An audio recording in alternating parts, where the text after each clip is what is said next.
there. It is Tuesday, November 11th, and this is the afternoon shift. I'm Adam Llorens. And I'm Max Fuller. Maxwell, actually, because I got my glasses on. Oh. I'm Maxwell Fuller. Yeah. A.K.A. Neil DeMax Tyson. Yes, the great scientist. The great Yes. scientist, Yes. astrophysicist, and perpetual wet blanket as well. He's always trying to see if things are, this movie isn't scientifically accurate. Oh, I saw a yeah. video of him saying, Godzilla, could Godzilla really exist? I don't care. Right. I don't care. That's not why Yeah. I'm going to the movies. I'm going to the movies to escape all of that. Yeah. But he's still Yeah, a brilliant mind. Stay out of this yeah, one. exactly. Just NGT. right. yeah, Just drop yeah. some knowledge, Yes. Neil deGrasse Tyson. But I'm Neil DeMax Tyson, a.k.a. Froey Fatone. Oh, okay. You know about Joey Fatone? Backstreet Boys or NSYNC? NSYNC. NSYNC. There you go. Yeah, Do you have a favorite boy band?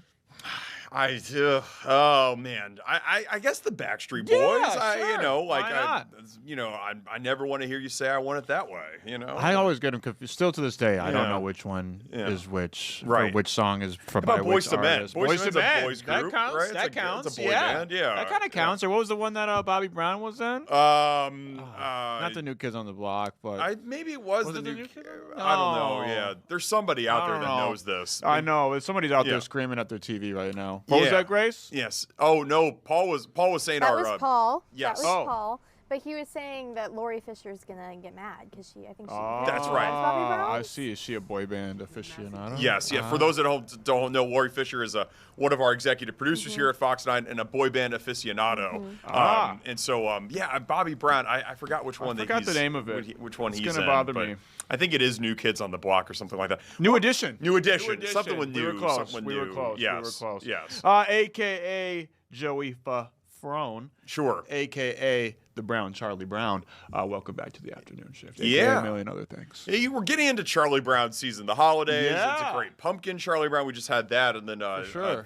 Thanksgiving Charlie Brown, and then of course Christmas Charlie Brown. Brown. That's probably the best one. That's the one. Yeah. Yes. I mean, the Thanksgiving one is legendary too, though. That's the football one, right? Right. Infamous football, right? Or is that just in the I cartoon? think that's in the Christmas one. Oh, yeah. wow. I think so. Yeah. Christmas one's got everything. It's got everything. All the music, the Vince Guaraldi trio, Yeah, or something. I right. think that's how you pronounce it. Yeah. The soundtrack beyond excellent. Beyond Minnesota excellent. creation, by the way, Charlie Brown. Is it really? Yeah. I didn't. Charles Schultz. He was a Minnesota He's guy. from That's there. right. Yeah, That's there's right. Yeah. Snoopy statues all over St. Paul. I Hence the- gotta go look for that. Yeah, for sure. Yeah. And that's why the Nickelodeon universe, the amusement park in the Mall of America, used to be called Camp Snoopy. All clicking now. Yes, All clicking now. All yes, clicking. yes, Just like our show is going to all be all clicking. clicking. Yeah. I mentioned it's November 11th. That's Veterans Day.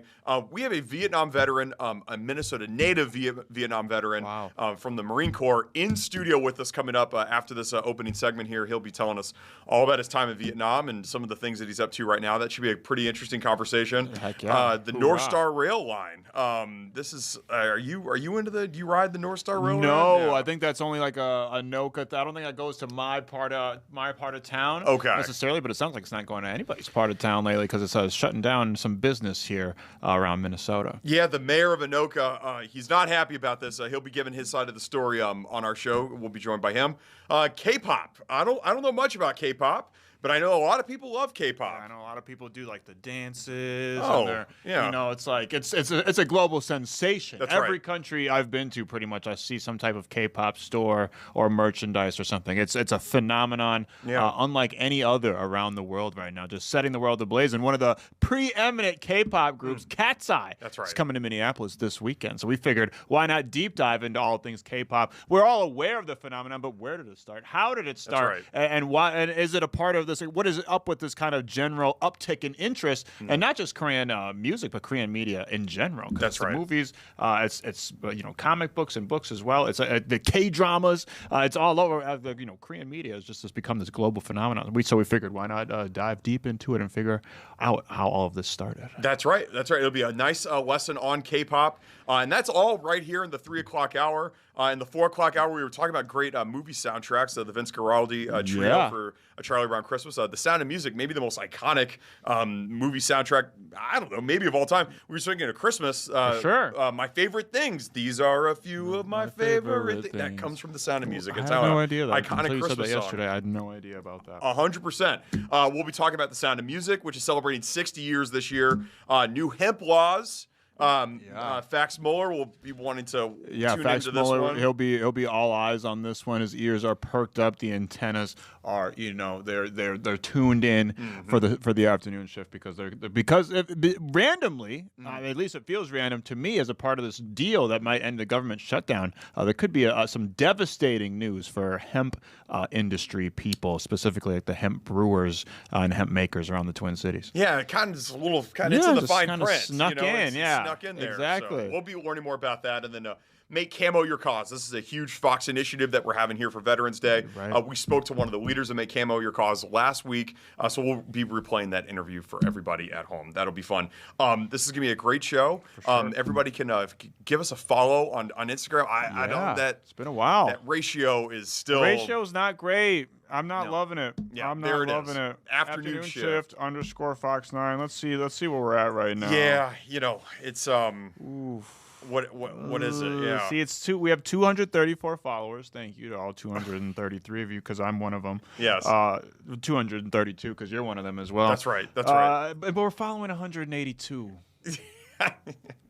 That's not good. Maybe we need to start unfollowing. I think we got to start unfollowing. Let's see who's not on. Recommending. Let's that. who's hold on. Who's on? Ahmad Hicks, that guy. We don't need to follow that guy. Jesse Pierce. What does she know? She doesn't know anything about hockey. Mitchell Barnett. He's a terrible producer. Lauren Andrego. Lauren's list. I mean, worst segment on the afternoon shift easily. It's her birthday this weekend. Oh well, happy birthday, Lauren. We're unfollowing you. That's your Kara, birthday. Cara, Savage, Savage. What does that even mean? Yes. Who is that? Well, listen, give us a follow, and we probably won't follow you back. We're unfollowing all these people. But we would appreciate the follow. Dale the Guardian. Let's get into some headlines here real quick here. Max, the funding over the SNAP program, this is a story we've been covering a lot here in the afternoon shift.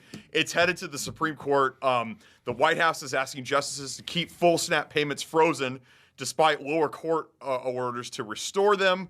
42 million Americans rely on this. This is it's gone now to the highest court in the land. Yeah, and hopefully they can figure something out so people can get a definitive answer. I mean, maybe people are just smarter than I am. I have no conceivable idea why, and I'm not even going to try to rack my brain too hard on why someone would want to freeze these SNAP payments that millions and millions and millions of people around the country rely on. I have no idea why, but hopefully this judge rules in favor of those 43 million people because they could use some help. That's right. We'll see what the Supreme Court justices do with this case. We'll have more on that on the afternoon shift once it becomes settled.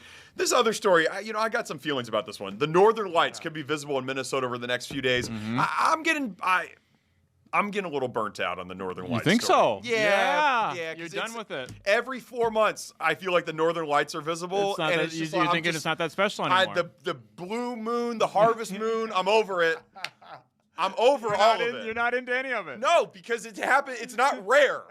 It always says it's rare. It's not rare. It happens every other month. There's the harvest moon or the red moon. It's out every other month. It's not rare. Just like the Northern Lights. This is the 5th time the Northern Lights have been visible this year. It's not rare anymore.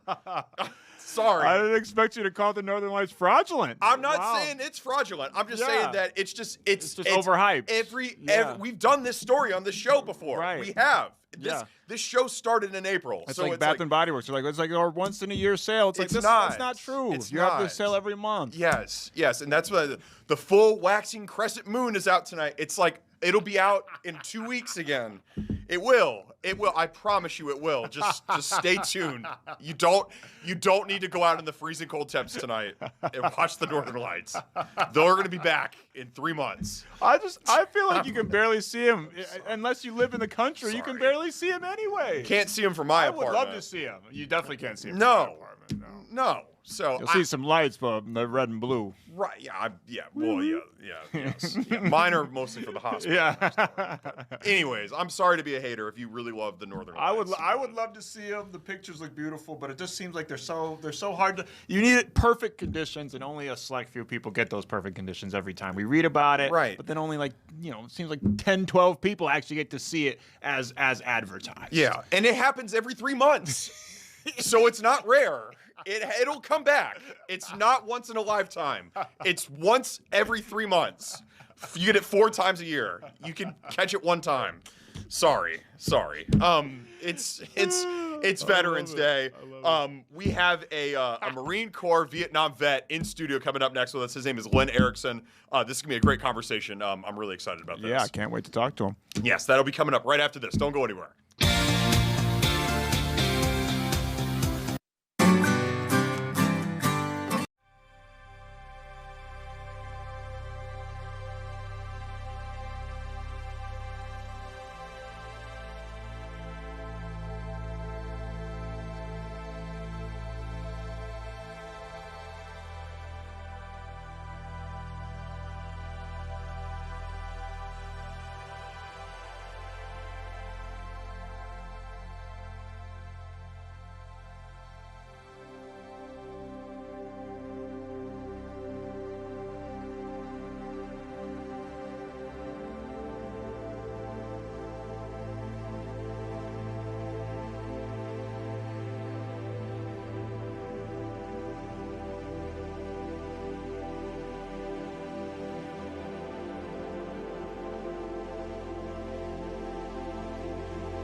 Afternoon shift. Max, this is November 11th, the 11th day of the 11th month. It is Veterans Day in the United States. Absolutely, and it's Veterans Day in our hearts every day. Yes. Not at the afternoon shift, but especially today. That's right.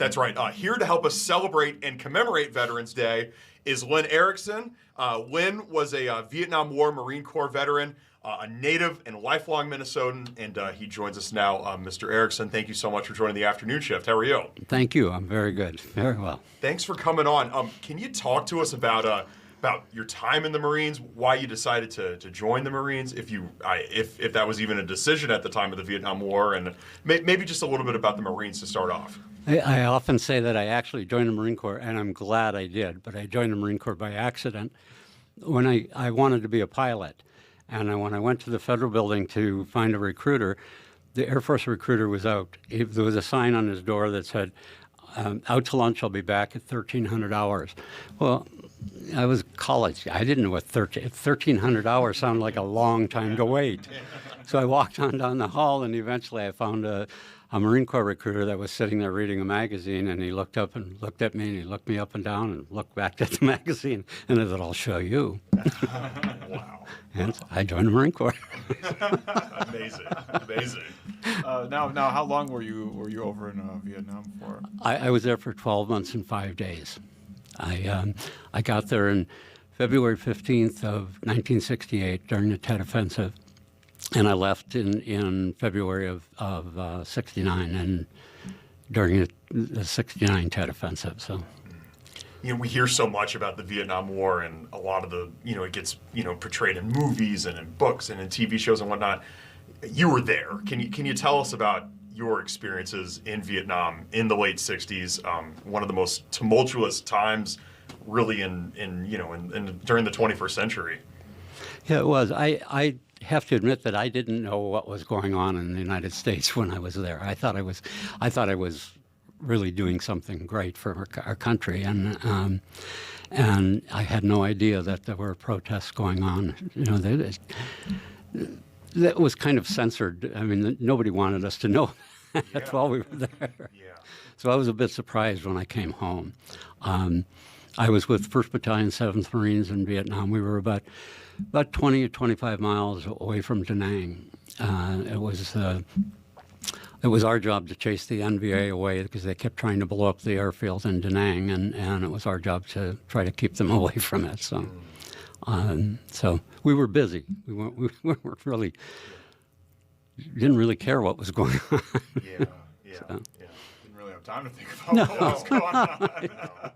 But speaking about what was going on back home, what was kind of like that reaction like for you getting back home and seeing how controversial the war was and how it had divided the whole country?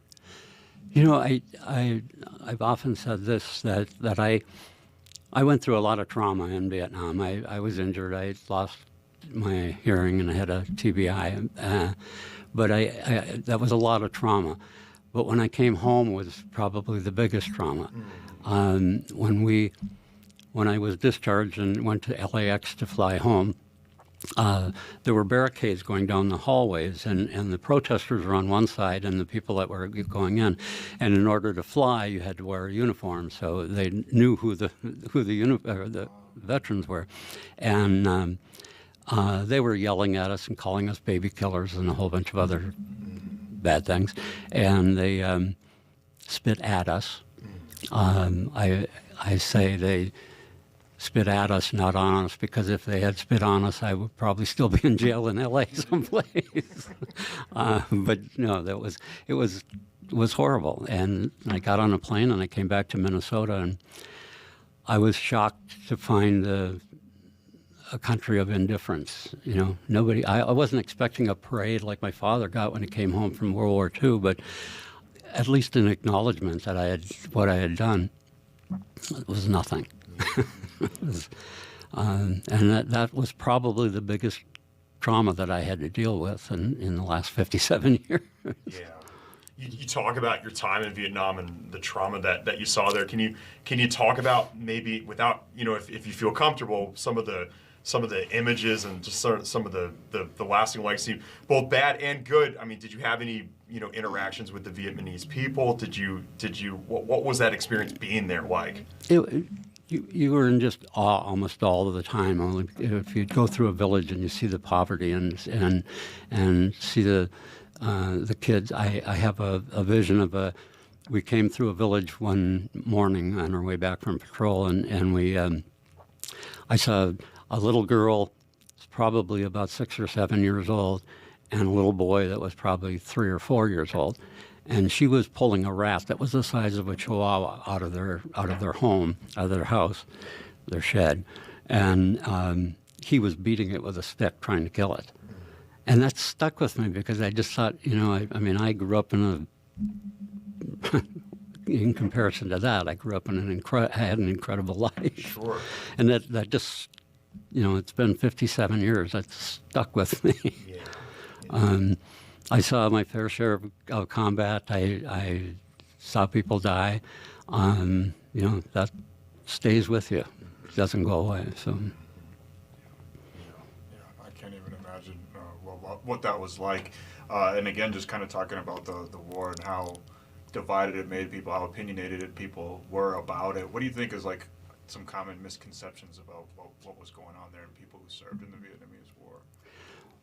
Well, I think it was what their intentions were. We thought we were defending our country, and our country didn't want to be defended at the time, evidently. But I think that was, we had different intentions than what people thought we had. We weren't there just to kill people, and we were there for a purpose, and I don't think people understood it in the States.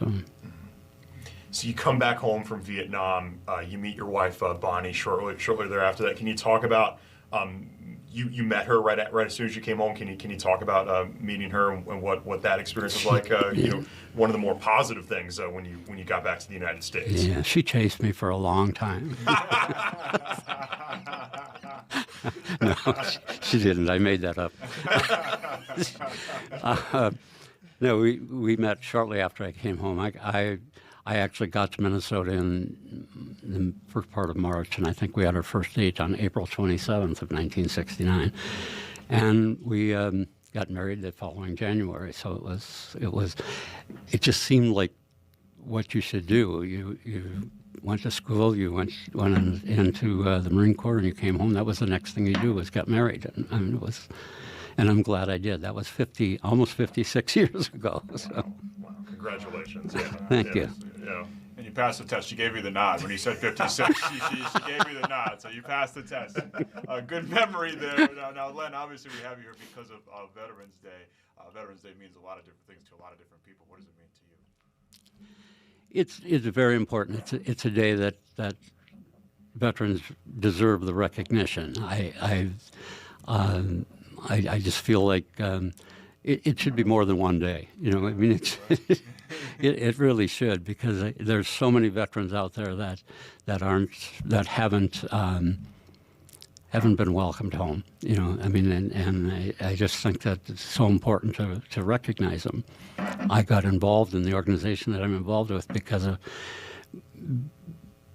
when I came home, I threw away all my uniforms, everything that I had that reminded me of Vietnam, because nobody wanted to know about it anyhow, and I just got rid of it and didn't even talk about Vietnam for a long time.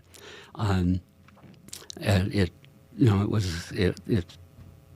when I got involved with Tee It Up for the Troops, it was so exciting because I realized that people were actually recognizing veterans again. I didn't realize that, you know, and to recognize veterans and to do it by the way they do it is sponsor golf tournaments, and so golf and veterans were, next to my family, the two most important things in my life. So it was. Yeah, I do definitely want to get into Tee It Up for the Troops. I do want to also ask you, being a Marine Corps, that's at least in my eyes, that's those are the toughest people in the military. I mean, it takes a special kind of person to be in the Marines. What does it mean? Because you're once a Marine, always a Marine. You are a Marine even today. I mean, what does that mean to you? I mean, I have a cousin that's a Marine. I know how much that that means to him, and it's tough to be in that. So what does that mean to you? It means a lot. I never regretted joining the Marine Corps. I truly didn't. It's a lot of pride. There's a brotherhood there that is absolutely incredible. You know, it's Semper Fidelis. It's always faithful, and. Every Marine you see, every time I wear something that has a Marine Corps emblem on it, somebody will walk up to me and say Semper Fi, and we know what that means. You know, I have all the pride in the world. I never regretted joining the Marine Corps. So. Can you still pass the swim test? No, probably not. No. He's Thinking about it. right. He's like, I still got it. Still got it. I still got it in me. Oh yeah. I don't want to like sit you down on a therapy couch or anything like that, but I do want to go back to that comment just a second ago when you were saying that you threw all your stuff away after you got home. Like when were you able to kind of reconcile with that and able to kind of, because now obviously you're brimming with the pride that you're in the Marine Corps and in your service, but obviously that must have taken a while after coming home, right? Like when did you eventually, were you able to reconcile with that? I think it was a good 40 years. You know, when the war in Iraq started, and they started talking about different veterans, because that was pretty much the only war after Vietnam, and when people started talking about veterans and welcoming them home, and when they were going over as a group of, say, National Guard people, and they all came home as a group. When we went to Vietnam, we went over as individuals. We got into a plane and they flew us to Da Nang, and everybody dissipated. In Iraq, they went over as a group, you know, as a battalion, and came home as that same battalion. So there was a lot more. It was easier to recognize a large group like that, but it did really excite me. It made me happy to see that people were recognizing veterans again. So, and I think that's when I kind of came out. I hear you. And for 40 years after the fact, that's a long time. And I'm just happy that you're here with us and that you share the story. You talked about Tee It Up for the Troops. Can you tell us more about that organization? It specifically is supporting veterans here in the state of Minnesota. Can you talk more about it? It actually, it's a national organization. My apologies. It was founded in Minnesota. That's right. It was founded in 2005, and J.B. Ball was the father of an Iraq veteran, and he had written a letter to his son asking him if there was anything that he needed, and his son said, "We're fine. We're taken care of here. What I'm concerned about is the veterans that are coming home." And when I found that out, I thought, they need it. They sponsor golf tournaments all over the United States, and the proceeds from the golf tournaments go to nonprofit organizations that support veterans in a number of different ways. I've tried to get involved in a number of those, along with Tee It Up for the Troops, and it's remarkable where that money goes.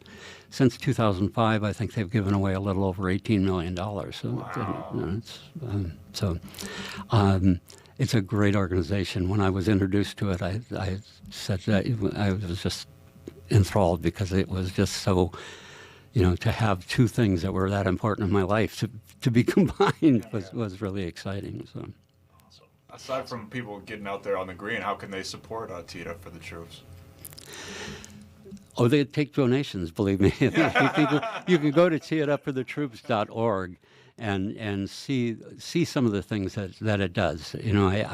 One of the organizations that I got involved in as a result of Tee It Up for the Troops was an organization in Nashville called Creative Vets.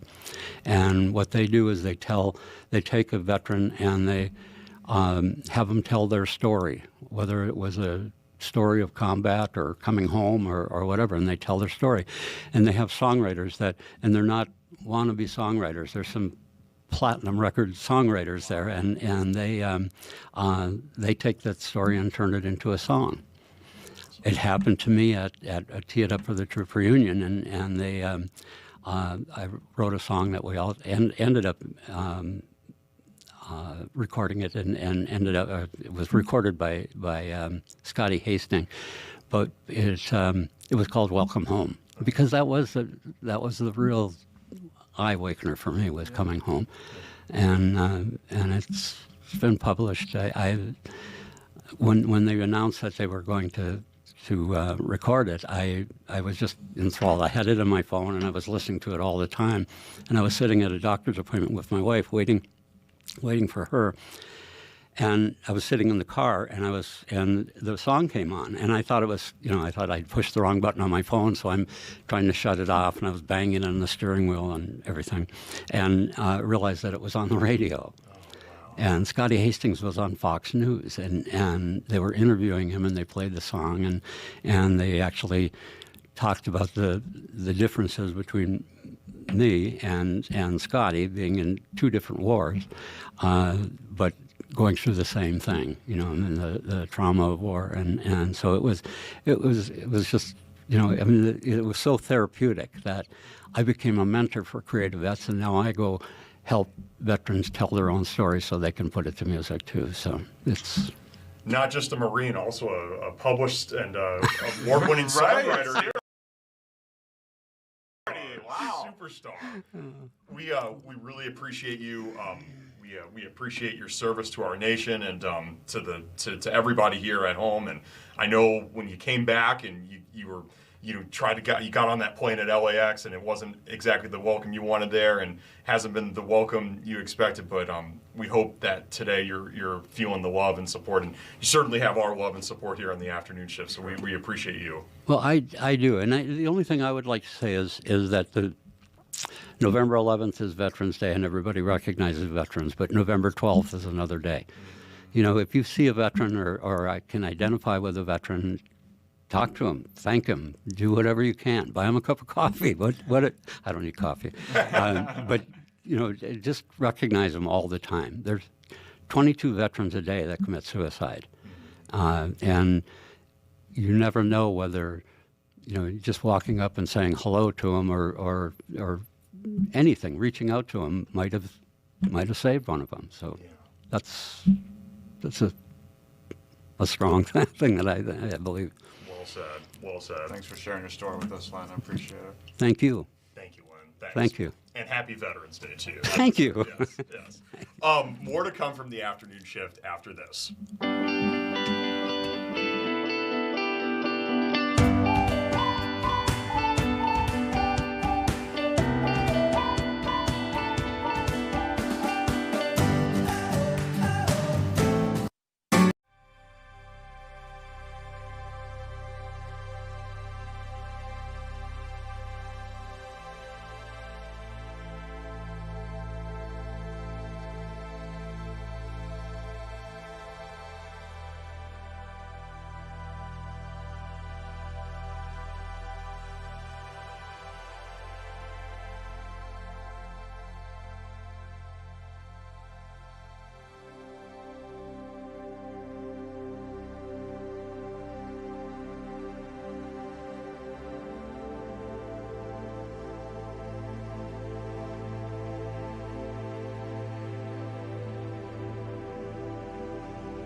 Back here on the afternoon shift, the NorthStar commuter rail. This is a big story locally here. It's shutting down. Yeah, it's shutting down, and it's affecting lots of people around Minnesota, especially the people in Anoka. That's right. That's right. Here to tell us more about it is the mayor of Anoka himself, Eric Skogquist. Mr. Mayor, welcome to the afternoon shift. How are you? I'm doing well today. Thanks for having me on today. Thanks for joining us. Hey, for those that aren't up to date with this story, can you give us a brief synopsis of how we got here? What's the NorthStar Rail all about, and why is it so important to Anoka? Yeah, so the NorthStar Rail is a commuter rail. It's part of our large mass transit system in the Twin Cities. Commuter rail is a little different than light rail. It runs on existing train tracks that have been running through the town that freight trains and everything else run on. But it was created back in the late 2000s. As a solution for commuters that would come in from the Northwest Metro. It was originally envisioned to go from Target Field all the way up to Rice, just north of Big Lake, north of St. Cloud. But for lots of different reasons, it didn't quite do that and stopped in Big Lake. And so that's been operating since about 2009, I believe. Station stops have been placed along the stretch: Fridley, Coon Rapids, Anoka, Ramsey, Elk River, and Big Lake.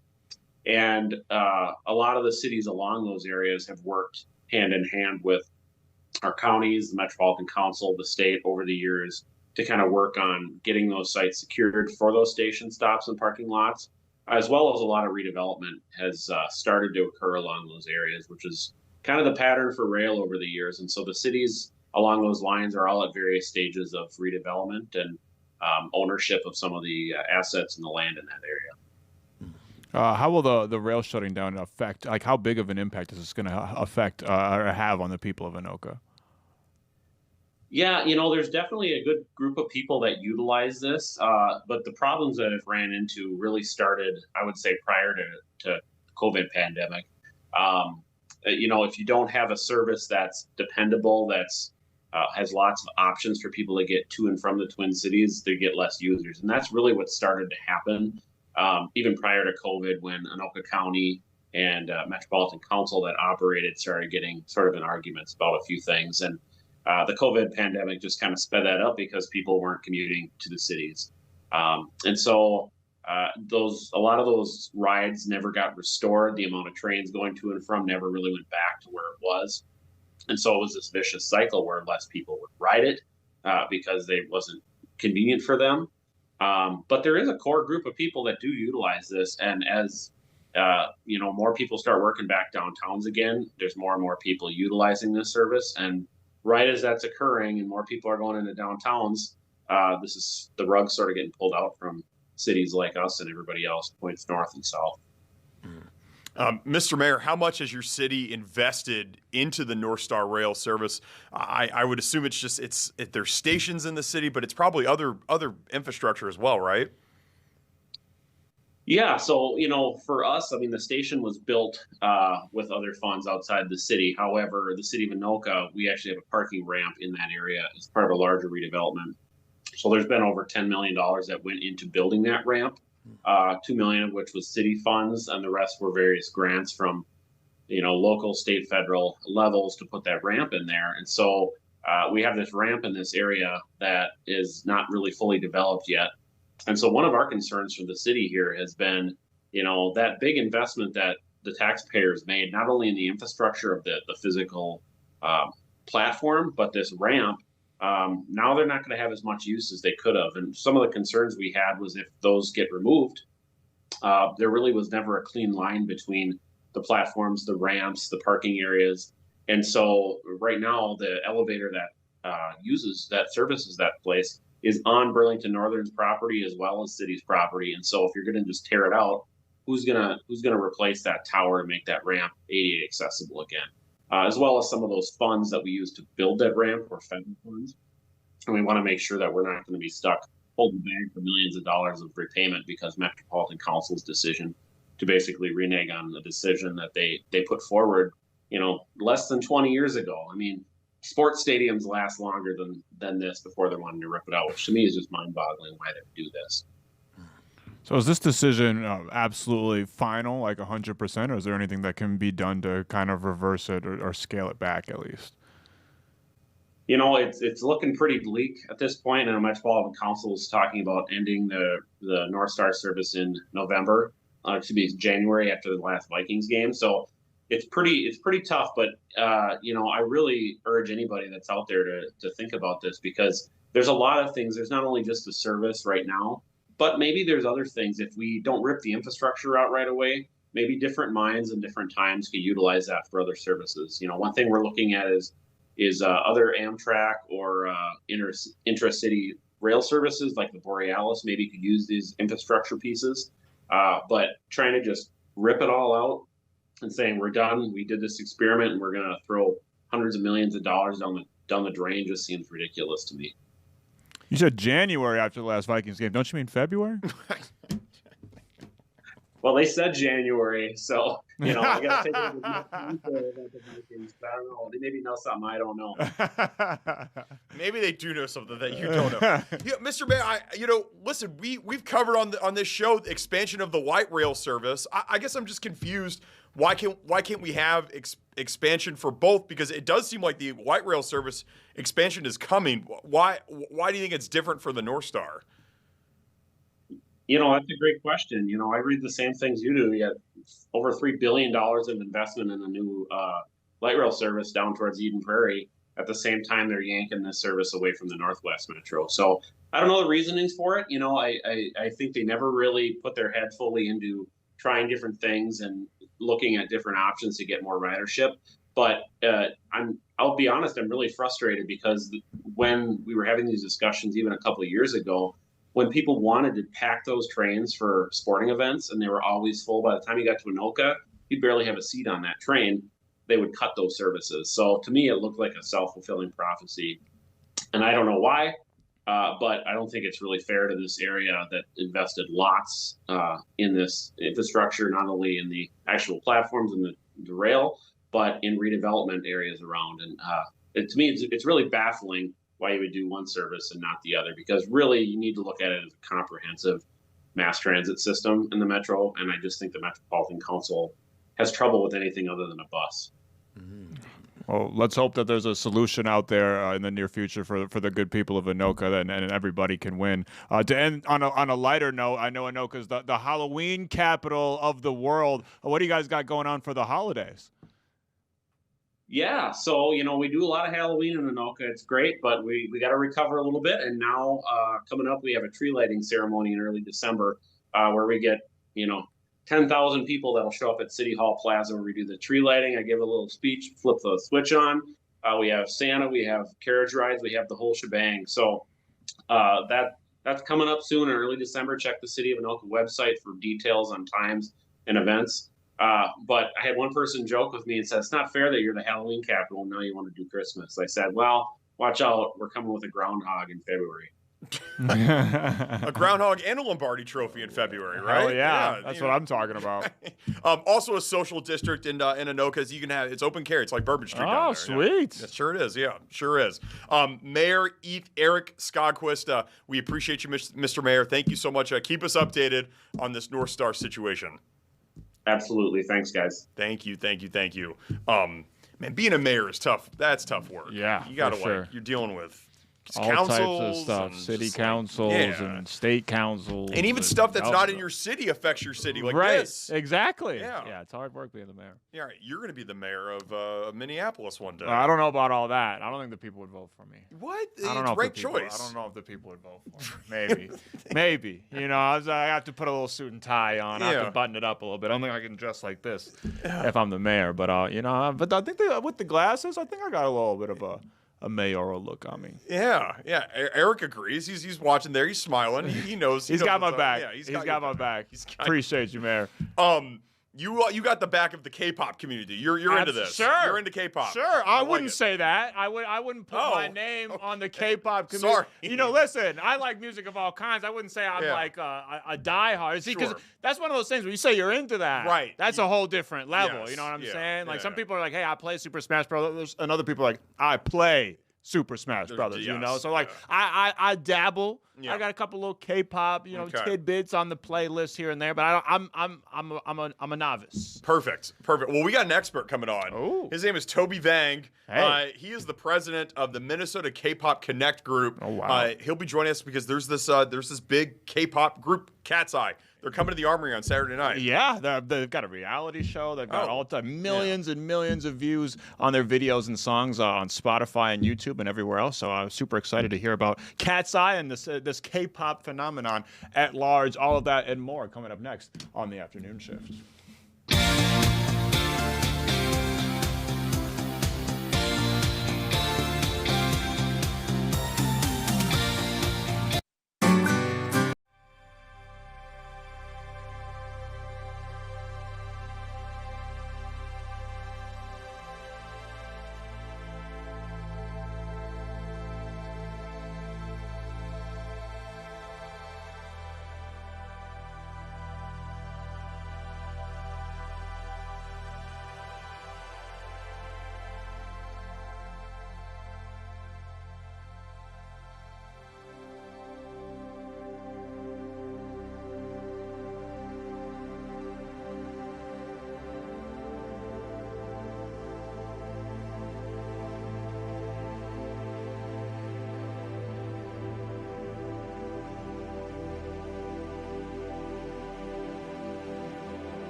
Welcome back to the afternoon shift. Cat's Eye. They're coming to the Armory on Saturday night. Yeah, they're a K-pop phenomenon. Our very own Paul Milgate. He watched a reality show with them, and he said he was enthralled, gripped, captured. Said it was the best reality show he's ever seen in his entire life. Wow, he literally said that. That means a lot coming from Paul. It does. Yeah. He's a reality show aficionado. Yeah. But K-pop in general is just setting the world on fire, man, and it just keeps. It is the force that just keeps on going and growing. Yeah, and it's growing here in the land of 10,000 lakes.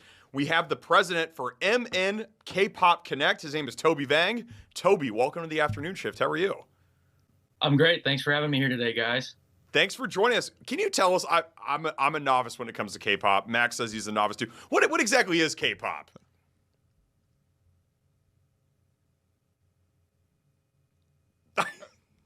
I'm going to repeat that question. I think we had a little technical difficulty there. There was some suspense there. Yeah. There was some suspense. The drama. My connection cut out there. Could you say that again? We got you now, Toby. What exactly is K-pop? Like, how would you define K-pop as compared to other genres or other even versions of pop? Yeah, of course. So K-pop is short for Korean pop music, and it's a blend of choreography, storytelling, and it combines a lot of elements from pop, hip hop, R&B, and even EDM, and so it just mashes into this one distinct sound with Korean influence. And so it's known for its synchronized dancing and strong visuals. And right now, as you guys were saying, it's more than a genre. You know, we're seeing a cultural movement with this global reach, and movies like K-pop Demon Hunters have helped expand the awareness and mainstream appeal. And so there's a lot of good messages in K-pop. It represents a lot of creativity and freedom. And so it's no secret that K-pop is here to stay. Yeah, for sure. But I'm curious. We all know it's here to stay now. But at this point, like, where did this trend start? I don't know if you can pinpoint an exact kind of moment, but how did K-pop start catching fire globally? Because I know it's been a thing since at least the '90s in Korea, right? Yeah, yeah. It's been around for, I want to say, 20 or 30 years. And I don't believe it really gained mainstream until about 2016, 2017. That's when we started to see groups like Twice, who's actually coming here in April. As a Minnesota native, I'm sure you guys remember when BTS was playing on KDWB. And so this helped start the movement of K-pop as we see, globally, and just them touring and all of the music playing, that's how it got globally recognized. Toby, would you say, is there a rising interest in Korean media here in the United States? Has K-pop sort of been the welcome mat towards a lot of other cultural influences that Korea's brought to the U.S.? Absolutely, absolutely. I mean, even shows like Squid Game, coming from South Korea. I mean, there's so much of this influence coming to the States, and people, they're looking for new things and ways to express different cultures. And so it's amazing to see, with all this influence that we're really living in it. Just how big is K-pop? Like, I don't know if you have any like statistics or numbers, or just kind of like a story to tell just about just how big is K-pop? Because I'm seeing some of these guys, BTS, Black. I've seen action figures of them. I mean, it's obviously huge, but just how big is it globally? I mean, right now we're seeing a huge shift. Obviously, going back to K-pop Demon Hunters, but big. K-pop becoming bigger is it's becoming really big because of these people, growing up with the music, they want to see their favorite artists live. And so for example, G-Dragon, who is from Big Bang, he just sold out 80,000 seats in a stadium in Taipei. And so right now what we're seeing is just this amazing movement of K-pop because all these other countries, especially Asia or bigger cities here, they have a lot of population there. And so they want to see these artists. And, we're just seeing this great appeal of K-pop here around the globe. Such a large part of K-pop is dancing and the choreography. How would you describe or explain K-pop choreography? Because it is different than, what people might think of as like hip-hop dancing. It's kind of its own thing. How would you describe it? Absolutely. K-pop choreography is very intricate, and they blend a lot of different styles, such as contemporary, hip hop, freestyle. And the way they do it is they focus a lot on synchronization and just the appeal of it. And so many different songs have different meanings or feelings in them. So, for example, a ballad will be very graceful, or an up-tempo song will have very powerful movements. So what we're seeing is kind of this resurgence of boy band, kind of girl groups, expressing themselves and the meaning in the music through K-pop. Toby, Cat's Eye. They're coming to the Armory on Saturday night. For those that might be on the fence, they're thinking about going, and the concert may be sold out for all I know. What should we expect at the Armory on Saturday night? It looks like it is sold out. Yeah, unfortunately, it is sold out. I've still got some people looking for tickets, but Cat's Eye is a huge deal. It represents a new era of K-pop for us, and it's basically the global evolution. They're a very diverse group, and they have a Netflix documentary.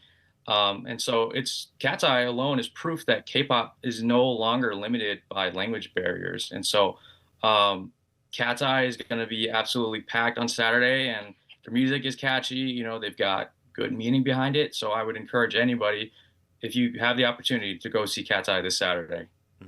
I'm sure some of your cohorts at MN K-Pop Connect will be there as well. What exactly is MN K-Pop Connect? Yeah, of course. So MN K-Pop Connect, Minnesota K-Pop Connect, we're Minnesota's leading K-pop organization, and we host themed events. We bring in idol groups and performers. And just this year, we hosted the first statewide K-pop mini-con at the St. Paul River Center. And so we had the opportunity to visit bigger events such as K-Con in LA and other concerts. And we wanted to bring that energy here locally to the Midwest. And so our mission is to connect the community and the culture through the shared passion and love of K-pop. I'm very intrigued by this. It sounds like more than a concert on Saturday night with Cats. It sounds like a whole like experience, you know, like people going not just for the music, but just for the camaraderie of being around other people like this. Yeah, absolutely. It is kind of like a culture. Yes. Wouldn't you say? It's like a brotherhood, a clique, a group. Yeah, of course. I mean, K-pop fans are some of the most heartfelt and endearing fans that we've ever had the experience and pleasure of working with. You know, people stand outside for hours, and there are fans giving each other free gifts and water. And so, I mean, even just there's a concert on Saturday, but it's truly an experience unlike no other. I love it. I love it. Toby Vang, the president of Minnesota K-Pop Connect. Toby, we appreciate you. Thank you so much.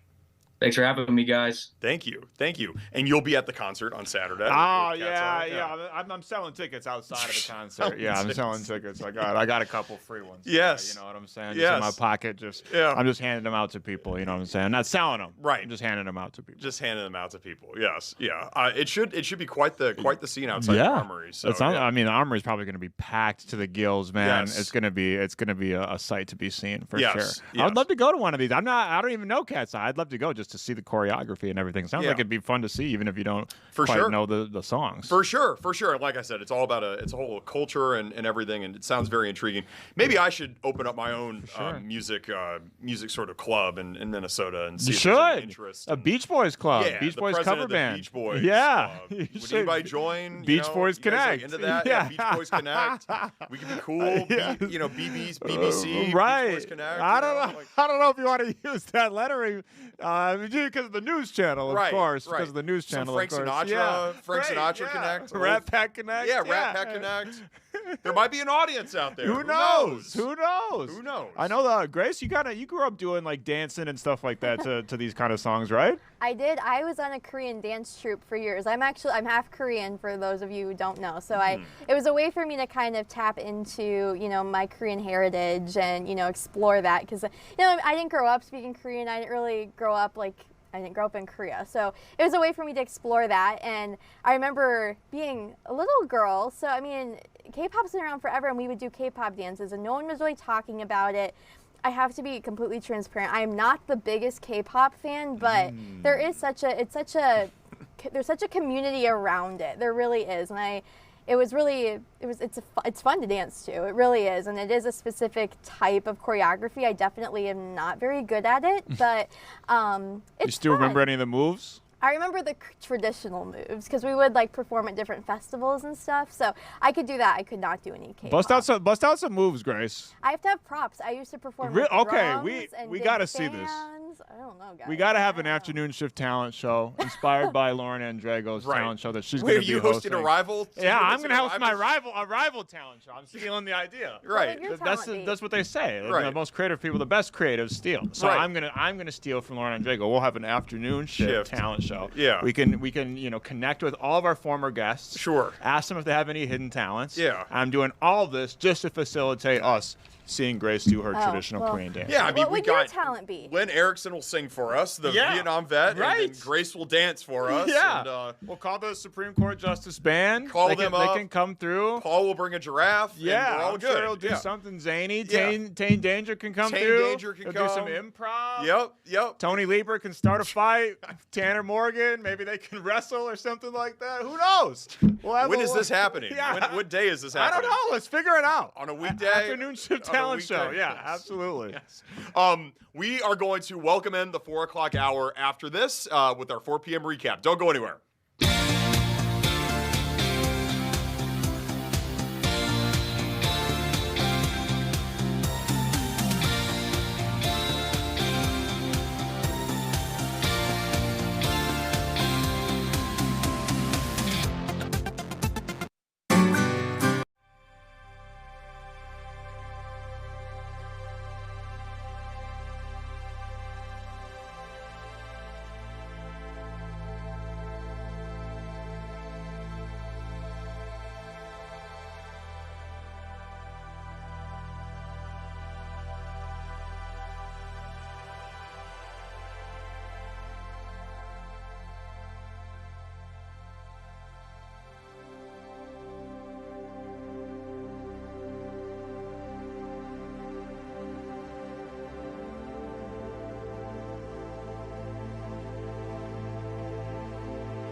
back to the afternoon shift. Max, it's been a full 3 p.m. hour. We've talked to a Vietnam vet. We talked to the mayor of Anoka. Yeah. We just talked about K-pop.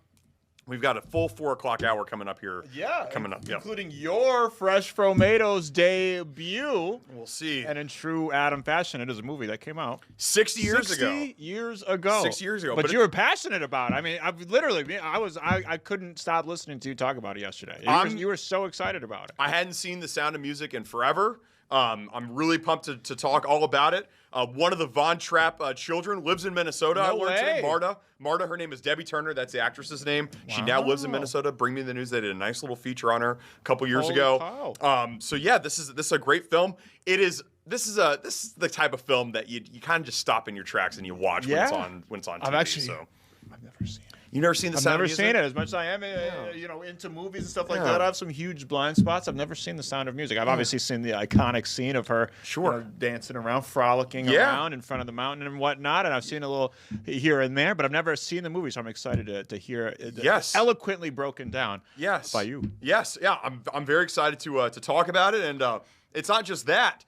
There's some new hemp laws in Minnesota. Yeah. So we're going to be talking to one of the people from our friends at Indeed Brewing Company all about these THC beverages. And there's this fine print thing in the government shutdown. It might, the THC stuff might get affected by this shutdown deal. It's very strange, and specifically the hemp stuff. And, and lots of people, hemp doesn't even necessarily have to be involved with like the consumption of THC. It's used to make lots of textiles like rope and clothes and then a whole bunch of other things. So this is just going to have a widespread effect across the industry. Yeah, I'm pretty sure this table was made of hemp. I wouldn't doubt it. Somebody was telling me that.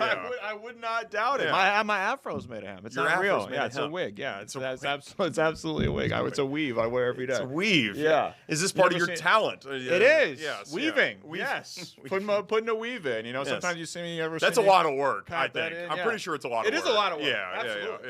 It's a whole lot of work. Yeah. Some weave. Yeah. Absolutely. Yeah. Extensions, as some people call them. Yes. It's more of a cultural difference, but I think it's a lot of work having a weave. I wouldn't want a toupee, a weave, any of that. That's why I'm keeping the fro as long as possible because that's maintenance, brother. It's a lot of maintenance that goes into that. Same with my hair. A lot of maintenance. A lot of maintenance. It's a little long right now. We are going to continue today's episode right after this with some Sound of Music talk. Don't go anywhere.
hills are alive with the sound of music. Is that sounds like a horror movie. That's the first words of the whole movie. Really? The hills are alive with the sound of music. Yeah, come on. That sounds exactly like that. Julie Andrews, commonly mistaken for her voice. No, listen, the sound of music, I had it on my DVR and I've been meaning to watch it. It's been several years since I've seen it. Yeah. It came out 60 years ago, back in 1965. Wow. And listen, I'm the biggest football fanatic out there. I love watching. I watch ball all day Saturday, all day Sunday.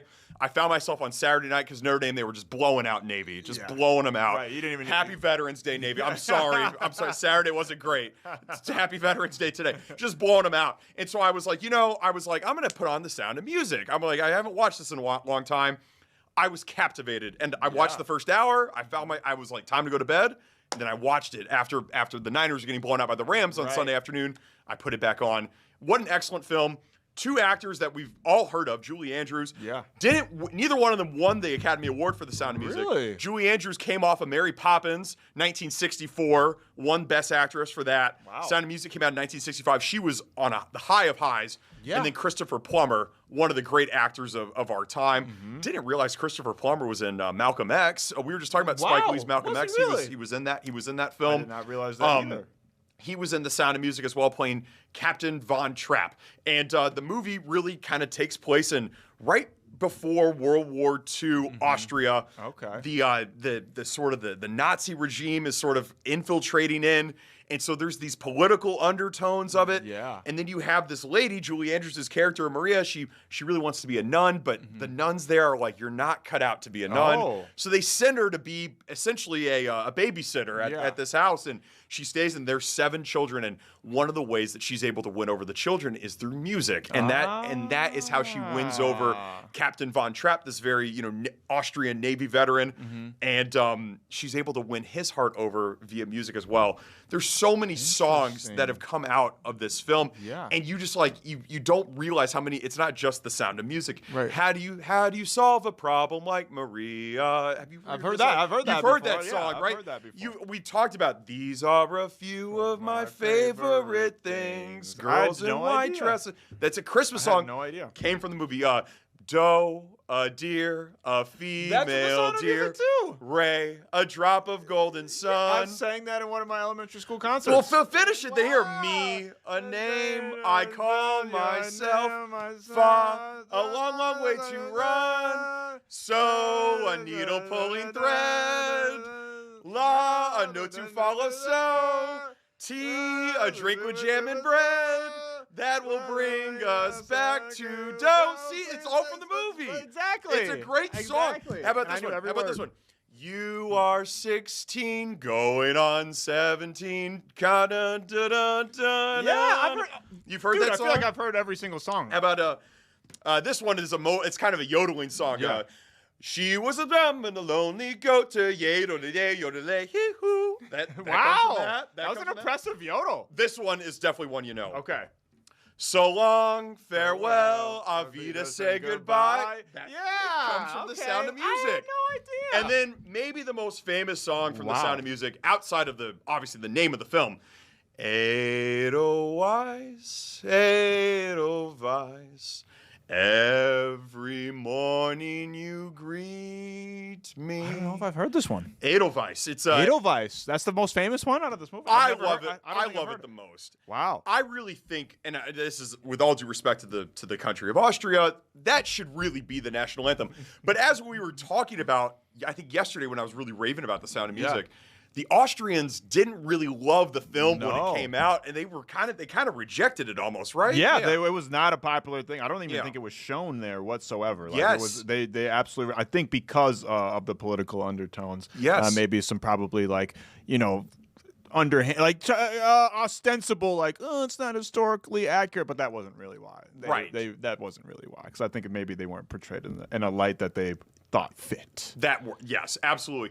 Also, we need to get to the bottom of you singing Do Re Mi as a seventh grader. That was a thing. That was absolutely a thing. In elementary school. I think it was in my concert. I think we need photos. We need videos. I'm sure my mom or somebody has some. If you're watching out there and you have Maxx at Eastview or whatever, what was the middle school? I went to Oak Ridge Elementary School, Black Hawk Middle School, Eastview High School. So Yes. it would have been at Oak Ridge because I wasn't singing. I was in the band in middle school playing the tuba. Gotcha. Yes. Well, we need tuba pictures too. But if you went to Oak Ridge and you have Maxx singing Do Re Mi from The Sound of Music, we definitely need that. And Maxx, this brings me to my next point about the film.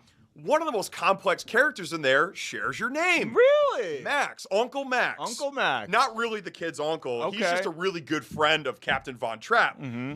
He's a little bit of a he's this is I'm not saying you. This is Uncle Matt. He schemes. He's a schemer. He's a schemer. He's very he's interested in finances, interested in money, but he's complex. Like you're not really sure the whole movie like if he's a good guy or if he's a bad guy, kind if of morally he's selfish. gray, yeah. But he ends up helping the Von Trapps at the end escape the Nazis because they're trying to take Captain. Yeah. They're basically forcing him, you got to be our naval captain. Right. They help him escape at the end. I'm probably giving away this. Spoiler. It's a 6-year-old movie if you haven't seen it. It's a 60. If you haven't seen it by now, then I don't know what to tell you. Spoiler alert. But yes, but he's a little bit of a complex character, Uncle Maxx. And so I was thinking about you as and the kids, they love Matt. The kids love Maxx.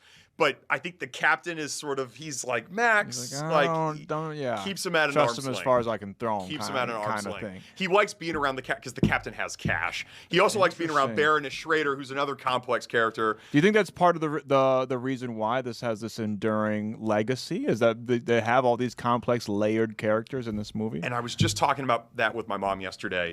It's a movie where, as a kid, you can get really into the songs and you could really, but then you watch it as an adult, and there's all these different layers to it, and there's all the, like I said, political undertones, societal undertones. Yeah, you were mentioning when you watched it as a kid, you didn't remember necessarily all the political undertones, and kind of like the Nazi stuff and all that kind of stuff. Being, like that wasn't at the forefront of your mind. The songs were. Correct.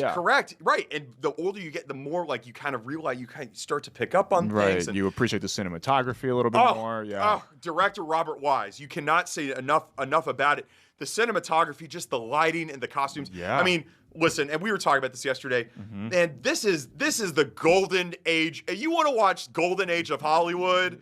Hooray for Hollywood! This is the Sound of Music for real. Just the sets and the everything, and just the costumes, and it feels big, and it feels like when you. Back in 1965, if you went to go see this in theater, like that would have been a big deal. Obviously, you got to think about what was going on in the United States in 1965. For sure, different sort of climate, as well. Yeah. This was, I would say, for a certain subsect of America, and now hopefully later most of America. Yeah. This would have been a really big film for a certain number of people. Absolutely. In the United States, I believe at the time it set the record for the highest grossing film domestically, the highest grossing film of all time. And I think still to this day, because now obviously you have all these different Marvel movies and franchises and whatnot, but when you adjust for inflation, I believe it's still top 5 and box office gross for domestic movies in history. So it was a gigantic deal when it came out, and it remains to be a gigantic deal today. Yeah, and you know who the distributing studio was of this? Was 21st Century Fox. No way! So they're still, our bosses. Right. They're still making cash off the Sound of Music. Yeah, Even today, a lot of it, props to them. A lot of it was filmed in Austria, but a lot of it was filmed right in Studio City, California, at the Fox lot, like on location. Like it's really, really, really cool. I've never done a tour of the Fox lot out in Southern California, but I bet that you could probably go to the stage where they filmed a lot of the scenes. I would assume they've commemorated it, and they've made a whole tour out of this because it's, I mean, like you said, this is one of the most iconic films in not just in U.S. history, in all of film history. Some of the most iconic shots. Obviously, we mentioned it earlier, that shot of Julie, I believe that's Julie Andrews, kind of frolicking in front of the mountain. That might be the most iconic shot in film history. It could be argued. And just like we talked about before, just the way the colors popped off the screen and everything's so digital now, and it doesn't necessarily have that same kind of saturation. It just has that look, like you said. It has that feel of feeling intimate but grand at the same time, which is very hard to pull off. It is. But they sure did pull it off. And I found myself just as captivated watching it solo as a 33-year-old on his Minneapolis couch as I did when I was a kid watching it with my mom and my sister and my dad. It really, really, really is a good film. So, like I said, turning 60 years 60 old years this year. 60 years old.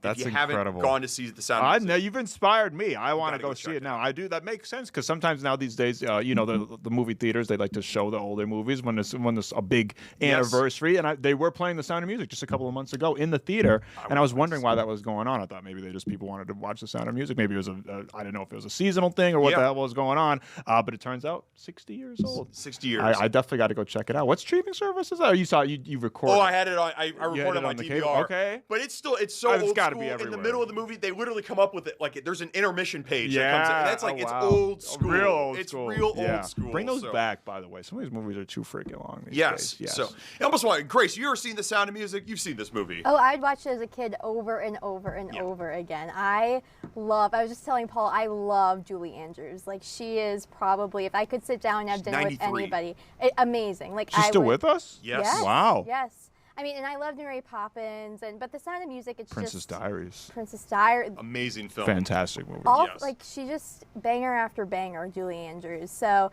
I love The Sound of Music. The music is just iconic. And my little sister was actually just in The Sound of Music, like for her high school production. I No could way. not remember which kid she was, but she was one of the young ones because she's shorter than me, believe it or not. Louisa. Maybe. But and they actually, I know we talked earlier. They had Marta, who lives in Minnesota now. She came and she spoke with the cast of cool. the production. So, yeah. We gotta find. I'm gonna start digging into this. We gotta find a way to bring Debbie Turner. That's the actress. We gotta bring her on the afternoon That would shift. be awesome. That would be man. pretty cool. That would be pretty cool. Yeah, And yeah. I mean, what a testament to the enduring legacy of The Sound of Music. The fact that Grace, Gen Z, 23 years old, and still freaking grew up watching The Sound of Music. That's incredible. Yes. So this is not a 6'7" fro. This is a full fro. This is a full fro. Full fro. 100% fro. 200% fro. The biggest fro, a Randy Moss afro. The from back in biggest day. one. The blown out afro. And it always will be. It'll be around long after we're gone. I'm confident people will still be watching The Sound of Music. Rodgers and Hammerstein. I mean, they did the music. I mean, come on. Like, this is like iconic. These are names, you know? So it's just like, it really was a lot of fun by myself watching this and really geeking out over The Sound of Music. I found myself singing on the couch, and it's just like, it's incredible. Totally sober. Like, I'm just watching The Sound of Music.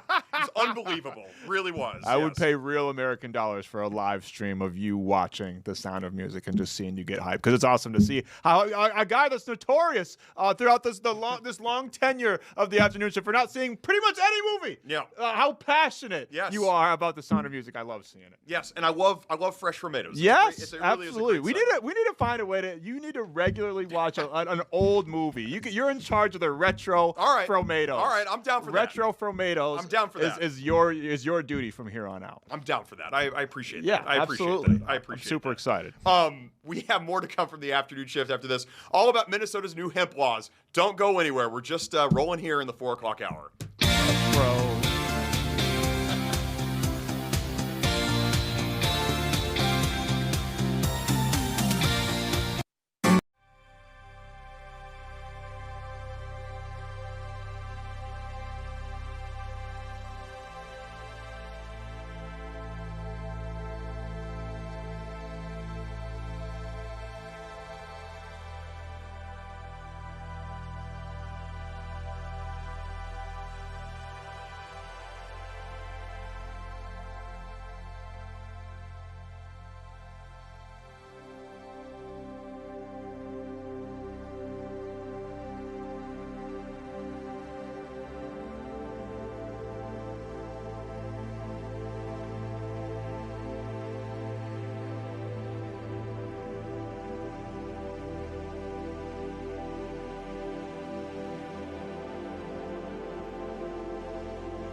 Back here on the afternoon shift, hemp laws, they're part of the government shutdown somehow now. Yeah, I don't know how they snuck that in there. There's a big hater somewhere in the mix that snuck that in there, but apparently there's some big news that could impact hemp industry people all around the country, especially here in the Twin Cities. That's right. One of these people that knows all about this is Indeed Brewing Company's Chief Business Officer, Ryan Bandy. Ryan, welcome to the afternoon shift. How are you? Ryan, we cannot hear you. We see your face, but we cannot hear you. Yeah, Ryan, are you with us now? I think so. There we go. Maybe. Yes. Sweet. We gotcha. The government was trying to mute the information. Yeah. The haters coming at me. Ryan, what's in the fine print of this government shutdown deal that's going to impact businesses like Indeed? Oh man, it's a nightmare. It's kind of so they took the Farm Bill, which kind of had this call out for hemp-derived THC that it could be done federally, and then Minnesota obviously turned into, we have a really solid kind of basis of regulation and laws here that have worked, but they're taking it back from the federal side, so they're getting rid of basically any allowance of hemp-derived THC in beverages or edibles or anything. And so at the federal Farm Bill level, it's kind of getting rid of words that were in there. So they're changing a whole kind of little structure that was able to spawn a huge industry. And now it looks like they're going to take it away, or they're doing their best. This seems odd to me just from the outside looking in, because it seems like small potatoes compared to a bunch of the other stuff that's on the government's plate. Why was there an explanation given for why they included this in the talks? So I don't know. I mean, the general why they wanted to kind of like help regulate it is because there are kind of a fair amount of bad actors that are kind of doing, stuff you can buy online, and they're not age gated, and so it's not going through the proper channels, and so the kids, and so to speak, are getting their hands on stuff, and so that was the reason, or the larger kind of strategy that they were saying they needed to fix. Why is it a part of this government shutdown? I have no idea. I mean, some people are saying it's because by itself it might not have enough support to pass, but obviously people want the government to be back online, and so it's an easier kind of way to get it across some of the could be a fairly contentious issue if it wasn't tied into the government shutdown. But I cannot confirm nor deny that. I'm just a brewery guy in Minneapolis. You're not just a brewery guy in Minneapolis. You run one of the biggest brewing companies in the whole state. How many people are coming to Indeed for those THC beverages instead of beer? I mean, So our tap room, I mean, ever since we started it, it's a good 20-30%, right? I always say there's 1 in 4 people in a group of 4. There's one that doesn't really want to drink beer. And that's just data. Like, that's just kind of how it works. And so when they come to the brewery, maybe they used to be drinking a seltzer, maybe they used to be drinking a kombucha or something. And now they have a really good offer of being able to drink this THC stuff. So it's definitely been a thing that people have. It's a huge demand. People drink this stuff in liquor stores. They're buying it all over the state, all over the country now. It's been a huge demand. And I think it's shown how many people really want a alternative to beer. And that's not even necessarily for good. It's just like for that night or for that week. They might be kind of going that way rather than beer. And as a brewery that wants to be there for everyone, it's awesome. It's a wonderful thing for us to be able to have some products that, it's maybe the people don't want to drink beer that night, but give them something that is something they can be a part of the group with. It feels like it's just finally, it's been steadily uptick in being embraced around the Twin Cities, and now I'm kind of seeing it everywhere. So this seems like terrible timing. You mentioned it earlier. This is an absolute nightmare. Just how catastrophic would this be if this deal goes through to the hemp industry? Yeah, it's catastrophic. Man, it's like I'm having flashbacks to COVID times, right? Where this stuff was going down, and you're like, oh man, we got to get in a room. We got to figure out like we have a different business model now, or we got to make sure that we protect kind of what we have, or how do we unwind some of that stuff. I think it's close to $1 billion industry nationwide. So, in the state of Minnesota, I mean, every brewery is making this. Every brewery has been able to learn how to make these things and create their own brands and create their own experiences with it. Yeah, I mean, it's a massive deal for breweries, wholesalers, and retailers, right? Like, if it goes away, liquor stores, they're not going to have this stuff anymore, if it's federally illegal. And so it's a pretty big deal. I'm not one for saying the sky is falling necessarily. As a beer guy, I'm kind of like, let's have a beer, let's figure it out. We can probably problem solve. But this one is certainly, it's definitely made everyone look inward and try to figure out how we're going to deal with this and how we're going to fix it is the goal. Ryan, I was reading, these laws, it would make the max amount of THC that you could have in a beverage to be 0.4. Can you just give the people at home some perspective? I mean, drinking a beverage with 0.4 THC, that's like drinking a decaf coffee with basically no caffeine. I mean, that's like not even a decaf coffee, right? I mean, just like, what's the normal amount of THC in a beverage? It's 5 to 10 milligrams, I would say, is kind of what like average. We have a 2 milligram out there, but I would say 5 to 10 is the normal amount. No, 0.4 is, it's an NA beer, right? If you think about it that way, it's functionally not. It's just an NA seltzer at that point. And so the whole concept of hemp-derived THC being in the beverage is not at that level. It's not really. It's not a drink that we would make or that anyone would want to drink. It's a Sprite, essentially. Yeah, basically. Yeah. Which I like Sprite. I'm a Sprite guy, but it's not what I want when I want my THC. Right. And does it affect just the hemp industry at large? Is it specifically targeted at THC beverages, or kind of what are some of the other uses of hemp that this could affect as well? So there are definitely gummies out there that people are making, the hemp-derived gummies, and you'll see those around. I mean, people are making all types of products with the hemp-derived THC. I think the major effect at a level that most people would understand is going to be the gummies. It's going to be the drinks. Those are the things that are the widely kind of, like you said, like it's been a few years and it's slowly grown, and those are the ones that are going to have the biggest impact. From businesses, to everyone working on Indeed, to working at wholesalers, working at retailers, and all the people that want to be able to buy and drink this type of stuff.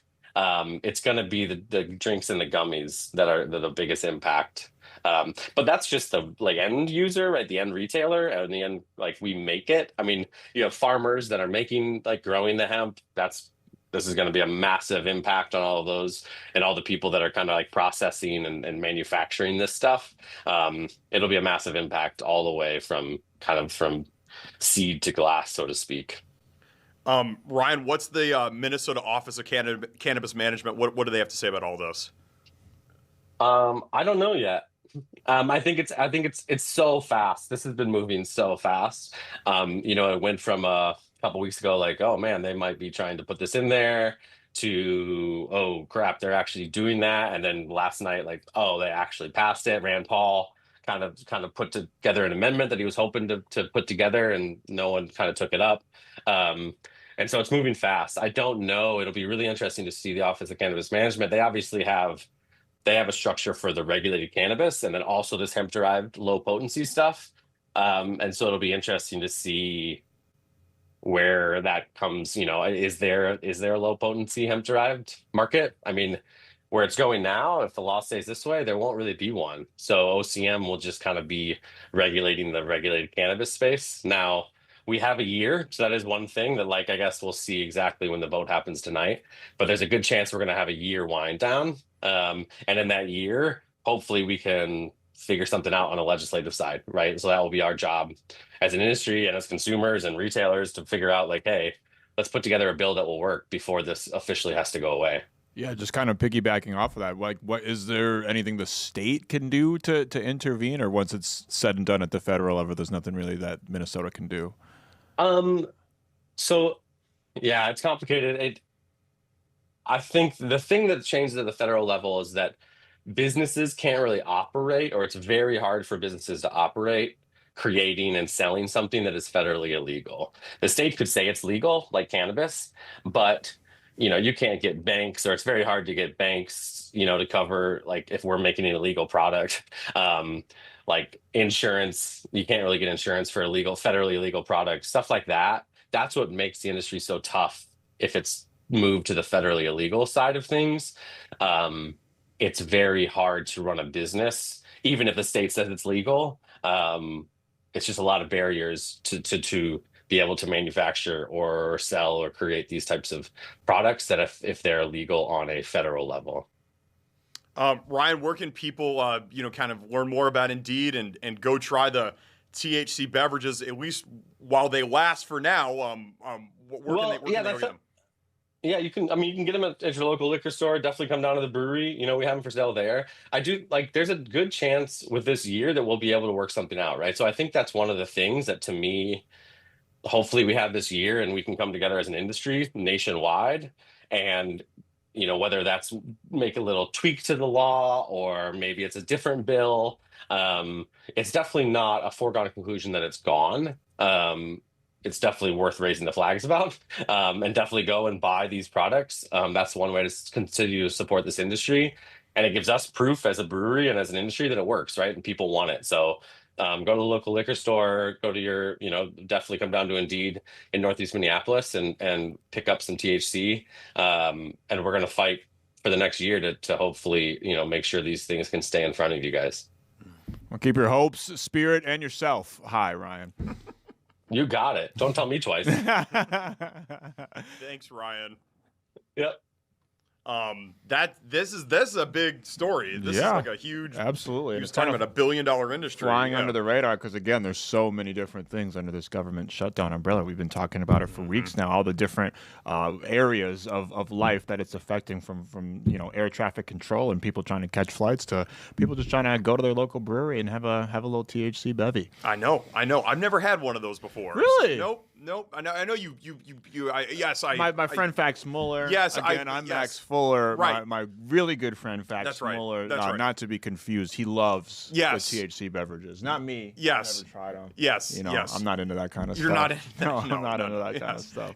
So I was going to ask if I'm you've straight ever edge. tried one. I'm straight edge. Yes. Curly hair, but straight edge. You know what I'm saying? But Fax Muller loves them, and I got lots of friends like Fax Muller. And he's 100. Ryan's 100% right. A lot of people. I have friends that are not alcohol consumers, beer drinkers, that are going out more and going to restaurants more, going to bars more, because these THC beverages are more widely available. I mean, we did a story about it a couple weeks ago. Target is selling these THC beverages now, so they're being more widely accepted by everybody, except apparently the federal government. Yeah, it's crazy. I almost wonder what happens to some of these cannabis shops that have opened up in the state of Minnesota. Like today, does this bill affect? I don't think it affects them. I think it's specifically about hemp. Yeah, I think the cannabis shops are okay for now, but who knows? I mean, maybe that'll be included in the next government shutdown deal. They're sneaking everything into there. Yeah. The crazy thing to me about this all is that this whole THC, this is the most bipartisan of bipartisan things. Democrats and Republicans, everybody likes these THC beverages. There's Democrats and Republicans going to Indeed and drinking their THC beverages. Right, exactly. So it's like, hello, we're in a tough market right now, a tough economy. Yeah. This is generating a ton of money. Yeah. Why would you want to interfere with that? And again, not just the beverages, everything under the hemp umbrella, I should say. I combined the two words right there. Yes. Humbrella. Yes. The hemp umbrella right there. It's a $1 billion industry, man. There's a lot of stuff that this stuff is being used for, so it's unfortunate. And you'd think bipartisan, everybody loves money, so get it figured out. Everybody does love money. Yes, we'll have more of the latest on this on the afternoon shift as the story develops. We are going to take a break, and when we come back, we're going to replay a conversation we had for Camo for a Cause. It's a big Fox initiative. Yeah. This conversation happened last Friday with a leader from there. We're going to replay that combo back. It was a good conversation with them. For sure. Hopefully I don't accidentally say hump in that interview. Yes, I think you're good. More to come from the afternoon shift after this.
Welcome back to the afternoon shift. Today is Veterans Day. We started off by talking to a Vietnam War vet, and we're going to continue our commemoration of the day today. Absolutely, and that was an amazing conversation with Len Erickson.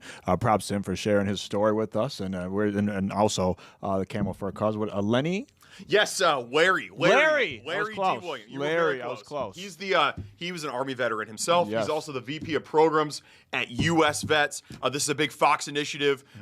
Make camo your cause. And we talked to Mr. Williams last week, and we want to replay that interview. Here it is. Mr. Williams, welcome to the afternoon shift.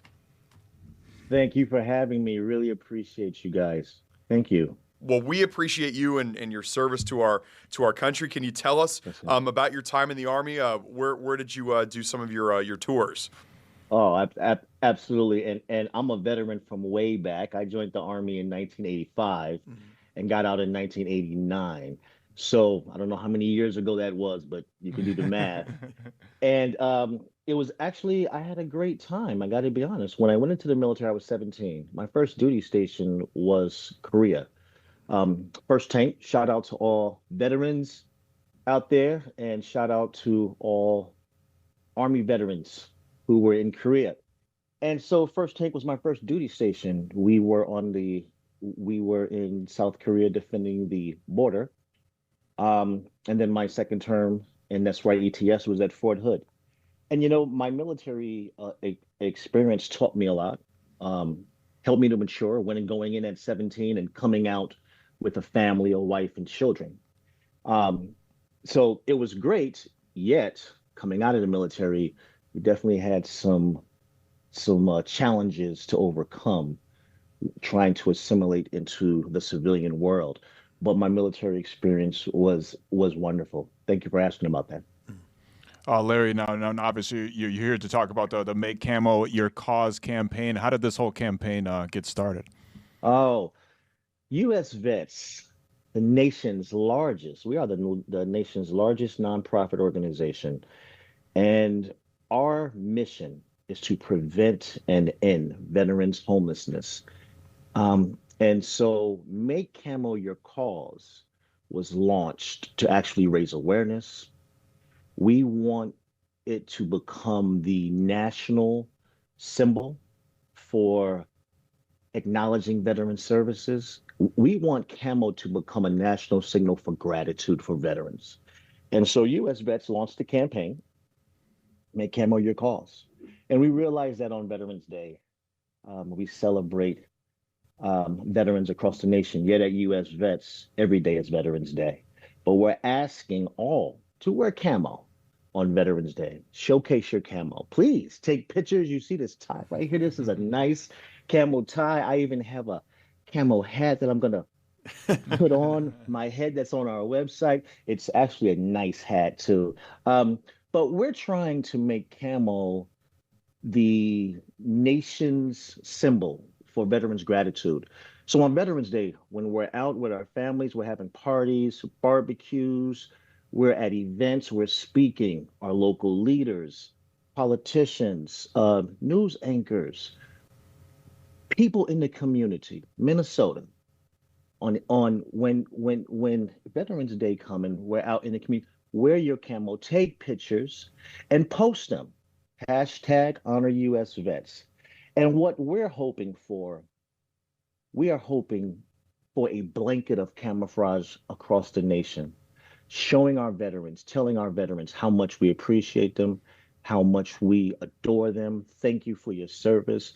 Where would we be as a nation today if it were not for the veterans who served yesterday, right?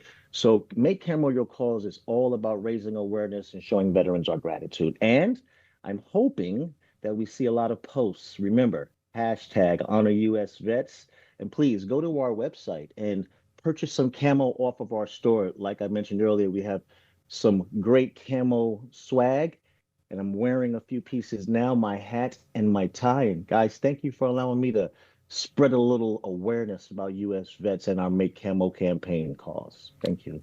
No doubt, Larry. No doubt. What impact have you seen firsthand from the organization? How is it helping to end veteran homelessness? Great question. U.S. vets, our staff, we have great staff. We've been around for 35 years, and um, our staff show up every day. They put their boots on, and we go to war. And that's how we look at homelessness. We go to battle trying to end it. But what progress have we seen? Well, when I first started in this field 20 years ago with U.S. vets, there was probably about 250,000 homeless veterans on the streets of the nation. I'm not sure of the exact number. Today, there is 33,000 homeless veterans on the streets of the nation, and that showed great progress. And as a nation, we really collaborated. We did our best to address NIMBYism, not in my backyard, because it is in our backyard. It's on our front streets. It's downtown. It's everywhere, and it's something that we're trying to eradicate. With those numbers now being at 33,000, we are finding that mental health, behavior health is in need. We are finding that permanent housing. We are definitely trying to increase our permanent housing inventory, and we're getting into the prevention because we are going to solve homelessness, and that 33,000 is going to come down. But what we want to do is get in front of it so it never has to occur. U.S. Vets believes a veteran, no person who spent any amount of time defending these streets, this great nation, and then come home and have to sleep on them. So we are steadfast on our mission to eradicate homelessness. We are pouring into prevention. We will have prevention models all over the nation. And what will our prevention models do? Hopefully help our military service members and their families with any issues that may be occurring, mitigating those, solving those, removing those, helping them to overcome their challenges so that we don't have growing numbers on the back end. Because now that those homeless numbers are growing down, we want them to stay down. But if we don't get on the prevention side, then those numbers are going to continue to go back up, right? Or we'll be kind of stagnant because there is a need for prevention, and that's where our focus is. After we solved it, we don't even want it to come back ever. I love the confidence right there. We are going to solve it. We could just absolutely. feel the passion and commitment to solving this issue just brimming through the screen. So we appreciate all the work that you guys are doing. Why is it that so many of our servicemen and women out there find themselves faced with homelessness here in the United States? That's a great question. And we at U.S. Vets, we realize that homelessness is real, and I don't want my answer to get misunderstood. There's a lot of core issues that go on prior to one becoming homeless. The healing is the key, but it takes time to get to the healing. So you asked, what happens? How does homelessness happen? Lack of affordable housing,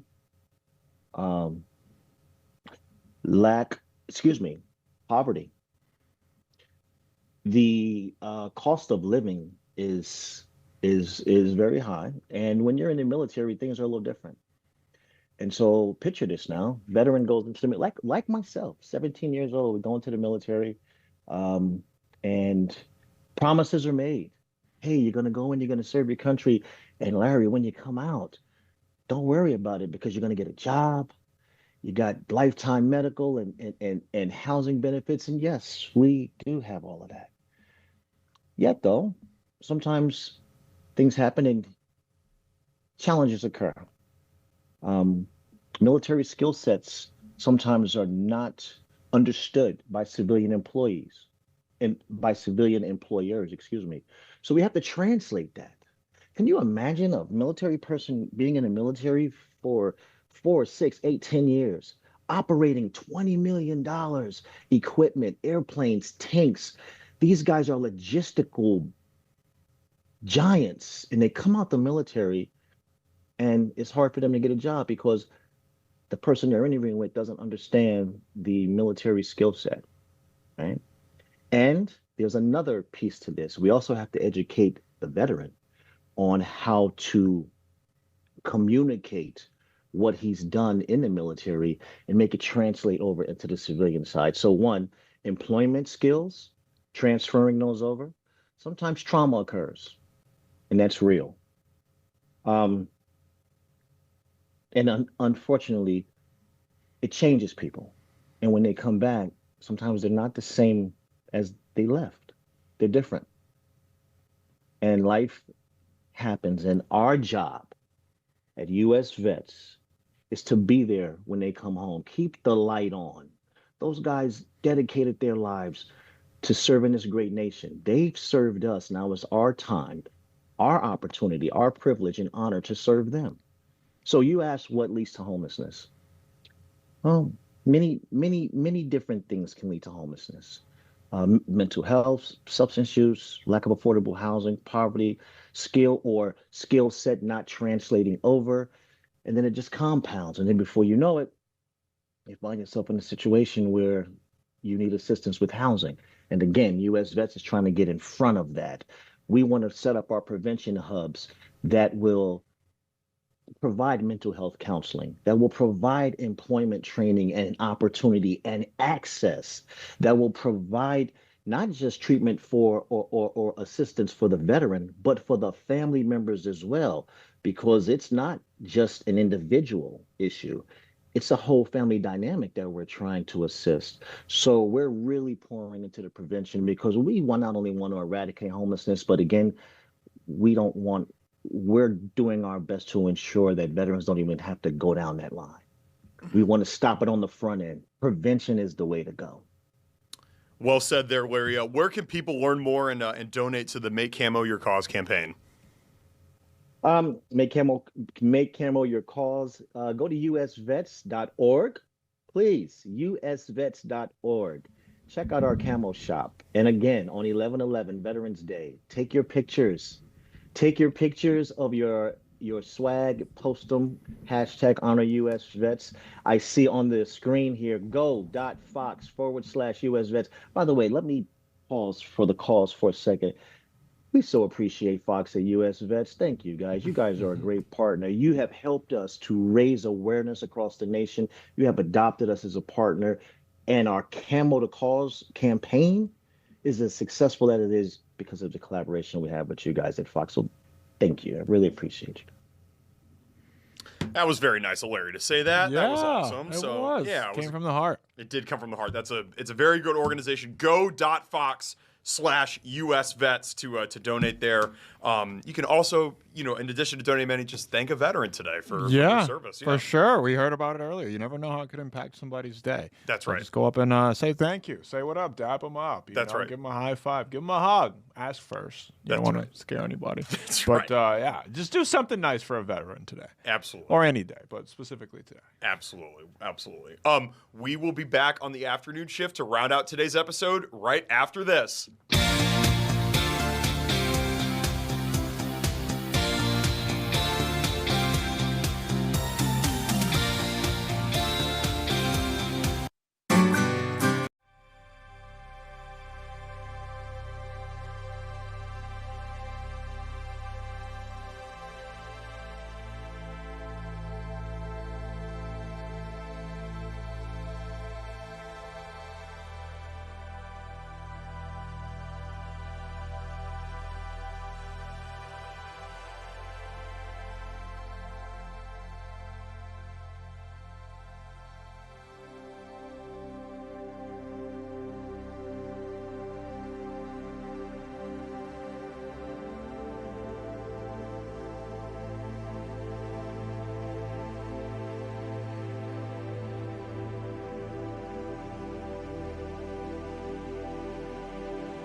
are back on the afternoon shift. We are rounding out today's Tuesday episode. We've done it all on the afternoon shift as we tend to do. We've done everything from Nam to the Northern Lights. Oof, yes. And everything in between, Mr. Lorenz. Yes. Yeah, we sure have. We've done everything from oh boy. Now I'm on the spot. I'm on the spot.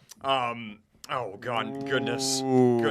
What's the group? What's the Doja Cat or whoever's coming to Cat's Eye. Cat's Eye. Yeah, Cat's Eye. We've done from it's not clicking. No, it's not happening. Cat's Eye to cancellations. To cancellations. That's there we right. go. That's the right. NorthStar rail canceled. That's right. That's right. Yes. Stretch. Yes.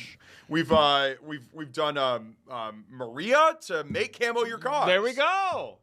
I tried. That there wasn't we go. so great. It wasn't. It But so you got great. the M's.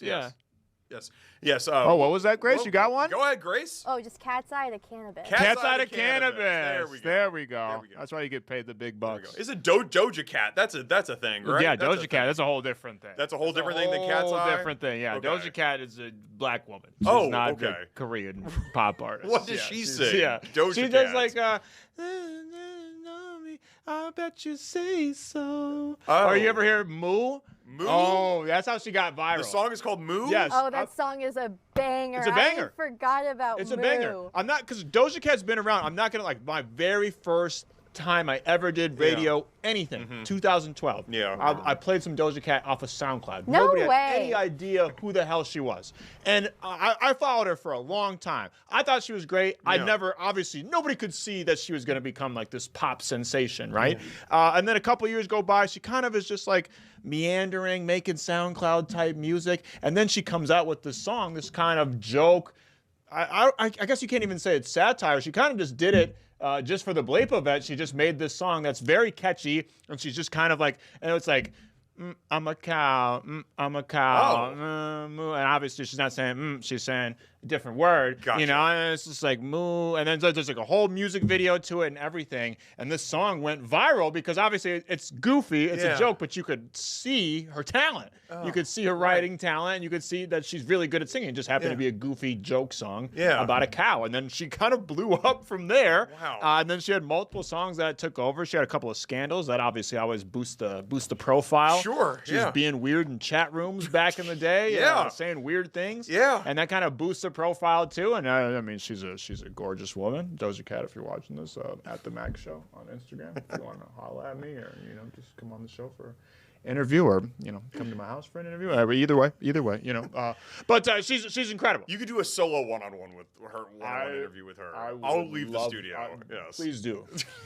Yeah, I would love that. She could sit in this chair. Yes. Yes. She can sit in this chair too. Yeah. Yeah, sure. Sure, yes. Yeah, wherever she wants to sit. Yes. Yeah, she could sit there. But Doja Cat, that's Doja Cat. That's a whole Not different Cat's Eye. can of worms. Yes. Cat's Eye's Korean pop group. I wish Paul Milgate was cutting up the show. He's an expert. He watched a whole freaking documentary on Cat's Eye. Yeah, he was riveted. He was moved to tears in our studio. Wow. Earlier when we were doing, I was like, Paul, so what do you think about Cat's Eye? And he was just like, oh, wow, mate. I'm gobsmacked, mate. I'm gobsmacked, mate. And then he just started saying a whole bunch of other Aussie phrases that I don't even know. I don't know what the hell that's talking about, but I think he was pretty emotional about it. Wow. Yeah. That's strong. All right. Yeah. Well, Cat's Eye. They're Cat's coming Eye. to the armory. All right. They're coming to the armory. They're coming. And K-pop is coming out to a country near you if it hasn't already got there. And I bet it's already got there because it's this gigantic global phenomenon and it just keeps growing. It's a beast that's not going to stop anytime Sounds soon. like a lot of traffic. Yeah. Sounds like a lot of traffic. There's Yes. definitely going to be a lot of traffic around the armory. Hopefully there's a lot of internet traffic coming towards the afternoon shift and the 5 o'clock news, which is just about to start here in about 30 seconds. Yeah, we've got a YouTube page. We got an Instagram account. We're hoping to drive up some traffic there. And if you don't want to watch it on YouTube or Instagram, you can just watch us organically tomorrow. Right, on the Fox 9 local app. And me and you are about to go hop in traffic because we're done for the day. That's the right. 5 o'clock news starts next. Who's on the desk? Simone and Kelsey. Simone and Kelsey, the best of the best. Signing off for the afternoon shifts. I'm Max Fuller. He's Adam Llorens, and the 5 o'clock news starts now.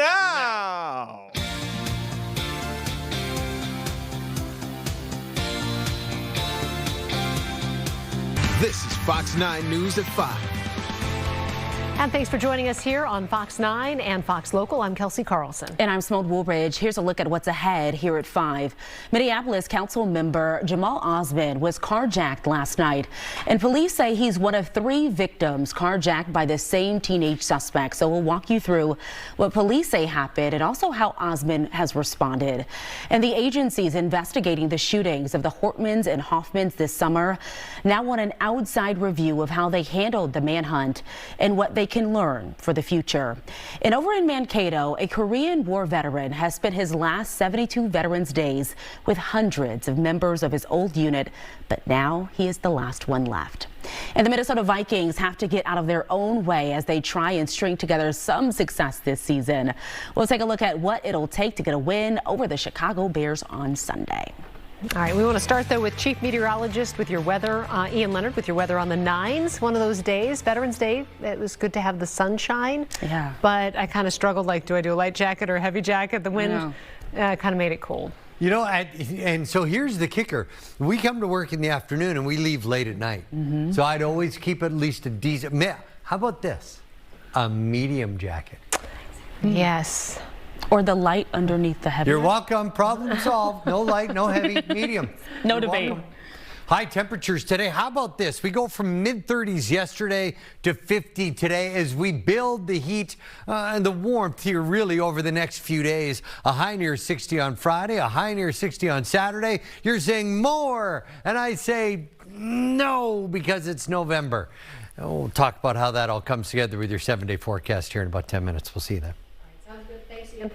And new at 5 tonight, 2 teenagers are in jail after a wild carjacking spree in the city of Minneapolis. Councilmember Jamal Osmond was one of those victims. Fox 9's Mike Manzoni joining us now from the newsroom tonight. And Mike, investigators say the pair threatened Osmond with mace. And Simone and Kelsey, that's before they stole his car. Investigators say the suspects also carjacked several others yesterday and even tried to drive off with someone's child in the backseat. Police say the suspects, who are just 15 and 16 years old, carjacked Osmond near East Lake Street in Portland Avenue. That's the area you're seeing now. It happened around 8 o'clock last night. Osmond says he was on the phone with his sister when the suspects threatened him and then stole his car. Police later found that car and arrested the teenagers after a pursuit. They also say they found a replica gun. Both Osmond and the chief spoke at this afternoon's news conference. I'm very lucky to be here with you. What I experienced, it's not something new to residents of Minneapolis. It's not acceptable for families and individuals in our city to experience this kind of crimes. And, something has to be done. These violent crimes have a serious impact on our residents and our larger community. While the overall crime in Minneapolis has declined over the last few years, we continue to see a troubling number of violent incidents, and in particular incidents that involve juveniles. Now, in an unrelated case also yesterday, 2 adults are in jail after another carjacking and pursuit that happened later in the evening. Both of them, police say, had active warrants. In the newsroom, Mike Manzoni, Fox 9. All right, thank you, Mike. Almost 5 months now since State Senator John Hoffman, State Representative Melissa Hortman, and their spouses were attacked in their homes in the middle of the night. And now the agencies who handle that awful situation are getting an outside review of this investigation and the manhunt that followed. Fox 9's Courtney Godfrey joining us with more now. So, Courtney, the law enforcement agencies involved here are welcoming this. They actually want this to happen. Well, yes, Simone, they do. Brooklyn Park Police Chief Mark Bruley calling it best practice and saying he welcomes it, especially considering the media attention this case received. They cleared their officers of any wrongdoing with the recent conclusion of an internal review, but Bruley says they're open to any opportunities for improvement that this review may find. Kelsey? And as they've reviewed this case, there has been some criticism of law enforcement response, right? Yeah, that's right. Particularly criticism surrounding the moment a New Hope police officer encountered the suspect outside Senator Ann Rest's home and moved on without question. But Brooklyn Park also faced questions about why it took responding officers an hour to enter the Hortman home. Like I mentioned, that department cleared those officers of any wrongdoing, and Chief Bruley has called their response near perfect. But still, it will be interesting to see what this review finds. Here's Chief Bruley during an interview with my colleague Paul Bloom back in July. I'm calling for an after-action report. Let's learn what we did really well and also learn where we could have made improvements. That's what we should do in this case. Okay, so Courtney, how much will this cost? Well, it's a great question, Simone. The review comes with a price tag of nearly $500,000 and will mostly be paid for by the state, but all responding agencies and cities that were involved that day will be on the hook for some of it, guys. All right, thanks for the update, Courtney. All right, in Mankato, an annual Veterans Day gathering that's lasted more than 70 years has one veteran left. Members of a unit known as the Viking Medical Company started meeting in 1953, some 300 strong. Fox 9's Rob Olson joining us live in Mankato tonight with more on this. So, Rob, just tell us about this last man standing. Now he is 95 years old. I'm sure he has so many stories.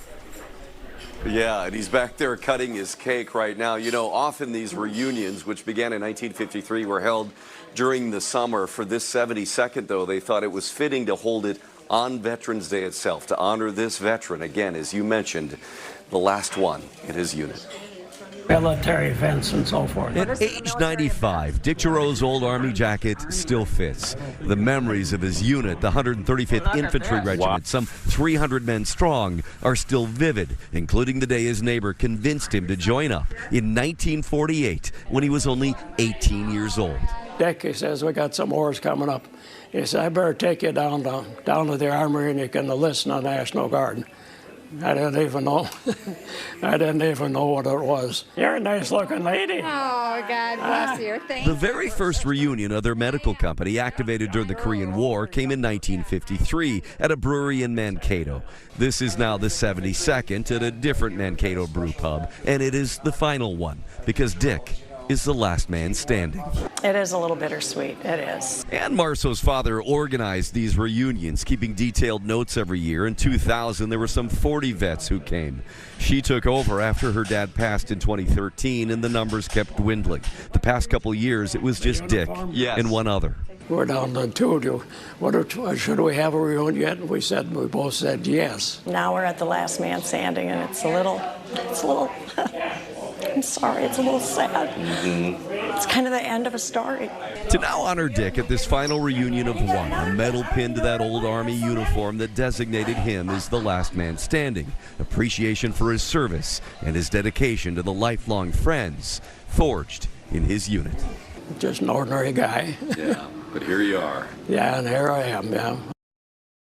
Oh, and very humble. Rob, there was one other special honor the unit reserved for the last man. So can you tell us what that was? It was a bottle of bourbon that they designated should go to the final member, and they can't find it. Oh, no. Dick figures maybe they drank it a few years ago. I don't know, but either way, they couldn't dig that one up. But he's got a glass of bourbon back there that he's sipping on to kind of keep that honor going. Oh, he deserves that and more. Yeah, he really does. And you know, Rob, when we lose these veterans, we lose the stories too, a lot of them. So it's so important to sit down if you have a family member, a loved one, friend, and write those stories down before it's too late. Yeah, certainly, very much so. He's got plenty of stories, and they're all pretty vivid. All right. Thanks, Rob Olson. Great Veterans Day story there. All right, let's talk about our weather. You know, I mean, I thought it was a nice day, but I did kind of go back and forth between a bunch of different coats because I was like, I can't decide if I'm comfortable or it's like a cold day. And it was a little deceiving, right? Because when you looked out the window, the sun was very bright, and it was like, okay, maybe it's a beautiful day. You walk out, a little bit chilly. I mean, it is November, but it wasn't bad. It wasn't as bad as Sunday. Sunday was a little rough. So, you know what we call a day like today? Nice. Window forecast? Oh. Ding, Kelsey ding. gets a gold star. What do I get? Detention. The white one? Black? You're in the Breakfast Club tomorrow. I've always called it a window forecast for, I don't know, 25 years. Because no matter what the temperature is, that sunshine just basically says, hey, come on outside. You'll be fine. You get out, you're like, ooh, I think I kind of needed my medium coat. Remember how we talked about this earlier? Now, look, we were considerably warmer than yesterday. Yesterday, we had topped out at a high of 35. Today, 53 with glorious sunshine. I don't usually show what's happening around the nation much, but I want you to key on Detroit and Cincinnati and Atlanta and Jacksonville. Remember, we're 53 for a high today. Jacksonville was 54. Atlanta was 49. Everywhere here off to the east is going to stay in the deep freeze for at least another day while we continue to watch our temperatures warm. It was coolest here from International Falls to Eau Claire and off toward the east. Anywhere near the lake at this time of year is going to be cool, but 50 in St. Cloud in the cities right now. Man, that's a nice day. For just short spell tonight, we've turned the winds out of the west-northwest to 10 to 20 miles per hour, but it is a lovely late afternoon / early evening and a lovely day to honor our veterans. We get back to warm September vibes here as we move through the next few days, including at least the first half of the weekend. As things go sunny and warm, it is going to be a very, very, very quiet forecast as we look forward in time. And when you look here at the last 6 hours, there is a little cloud cover. It's running along 94 in areas to the north. Generally clear, very mild overnight and quiet as we head into another beauty tomorrow. So just to review, tomorrow, if you're an early riser or you have to go out after the dinner hour, what kind of coat are we going to wear? A hoodie and shorts. No, I'm sorry. We covered this. It's okay. Your medium jacket. Medium jacket. Somebody get, no, look, now you get a gold star. We'll just pass the stars over here. Yeah. Medium. Medium. Medium. All right. Were we Thanks, supposed to Ian. say something else? Oh. No, we're just letting it linger on Ian. So handsome. Still ahead here at 5 tonight. The Vikings need to figure it out and fast if they want to fight for a spot in the playoffs. Yes, the clock is ticking. Then our clear fall weather looks nothing like the snowstorms that have smacked parts of the Midwest. We're going to take a look at that and more ahead on Fox 9.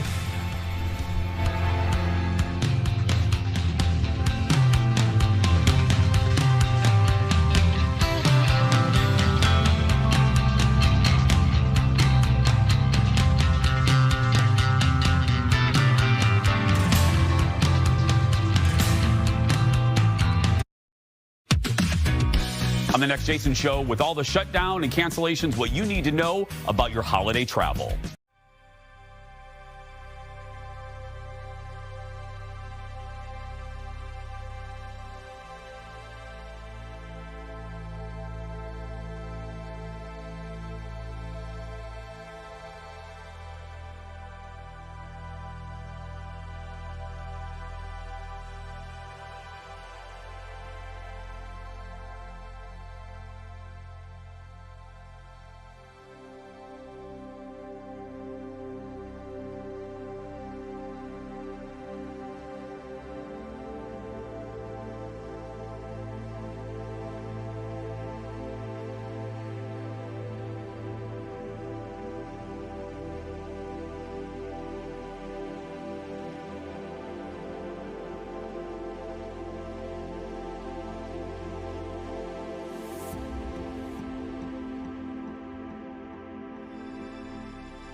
All right, let's talk about the Vikings. Their loss to the Ravens this past Sunday dropped them below the 500 mark once again this season. And now the team is left trying to pick up the pieces. Our Ahmad Hicks is here to tell us where they begin to do that. So the Vikings, Ahmad, had a lot of struggles offensively.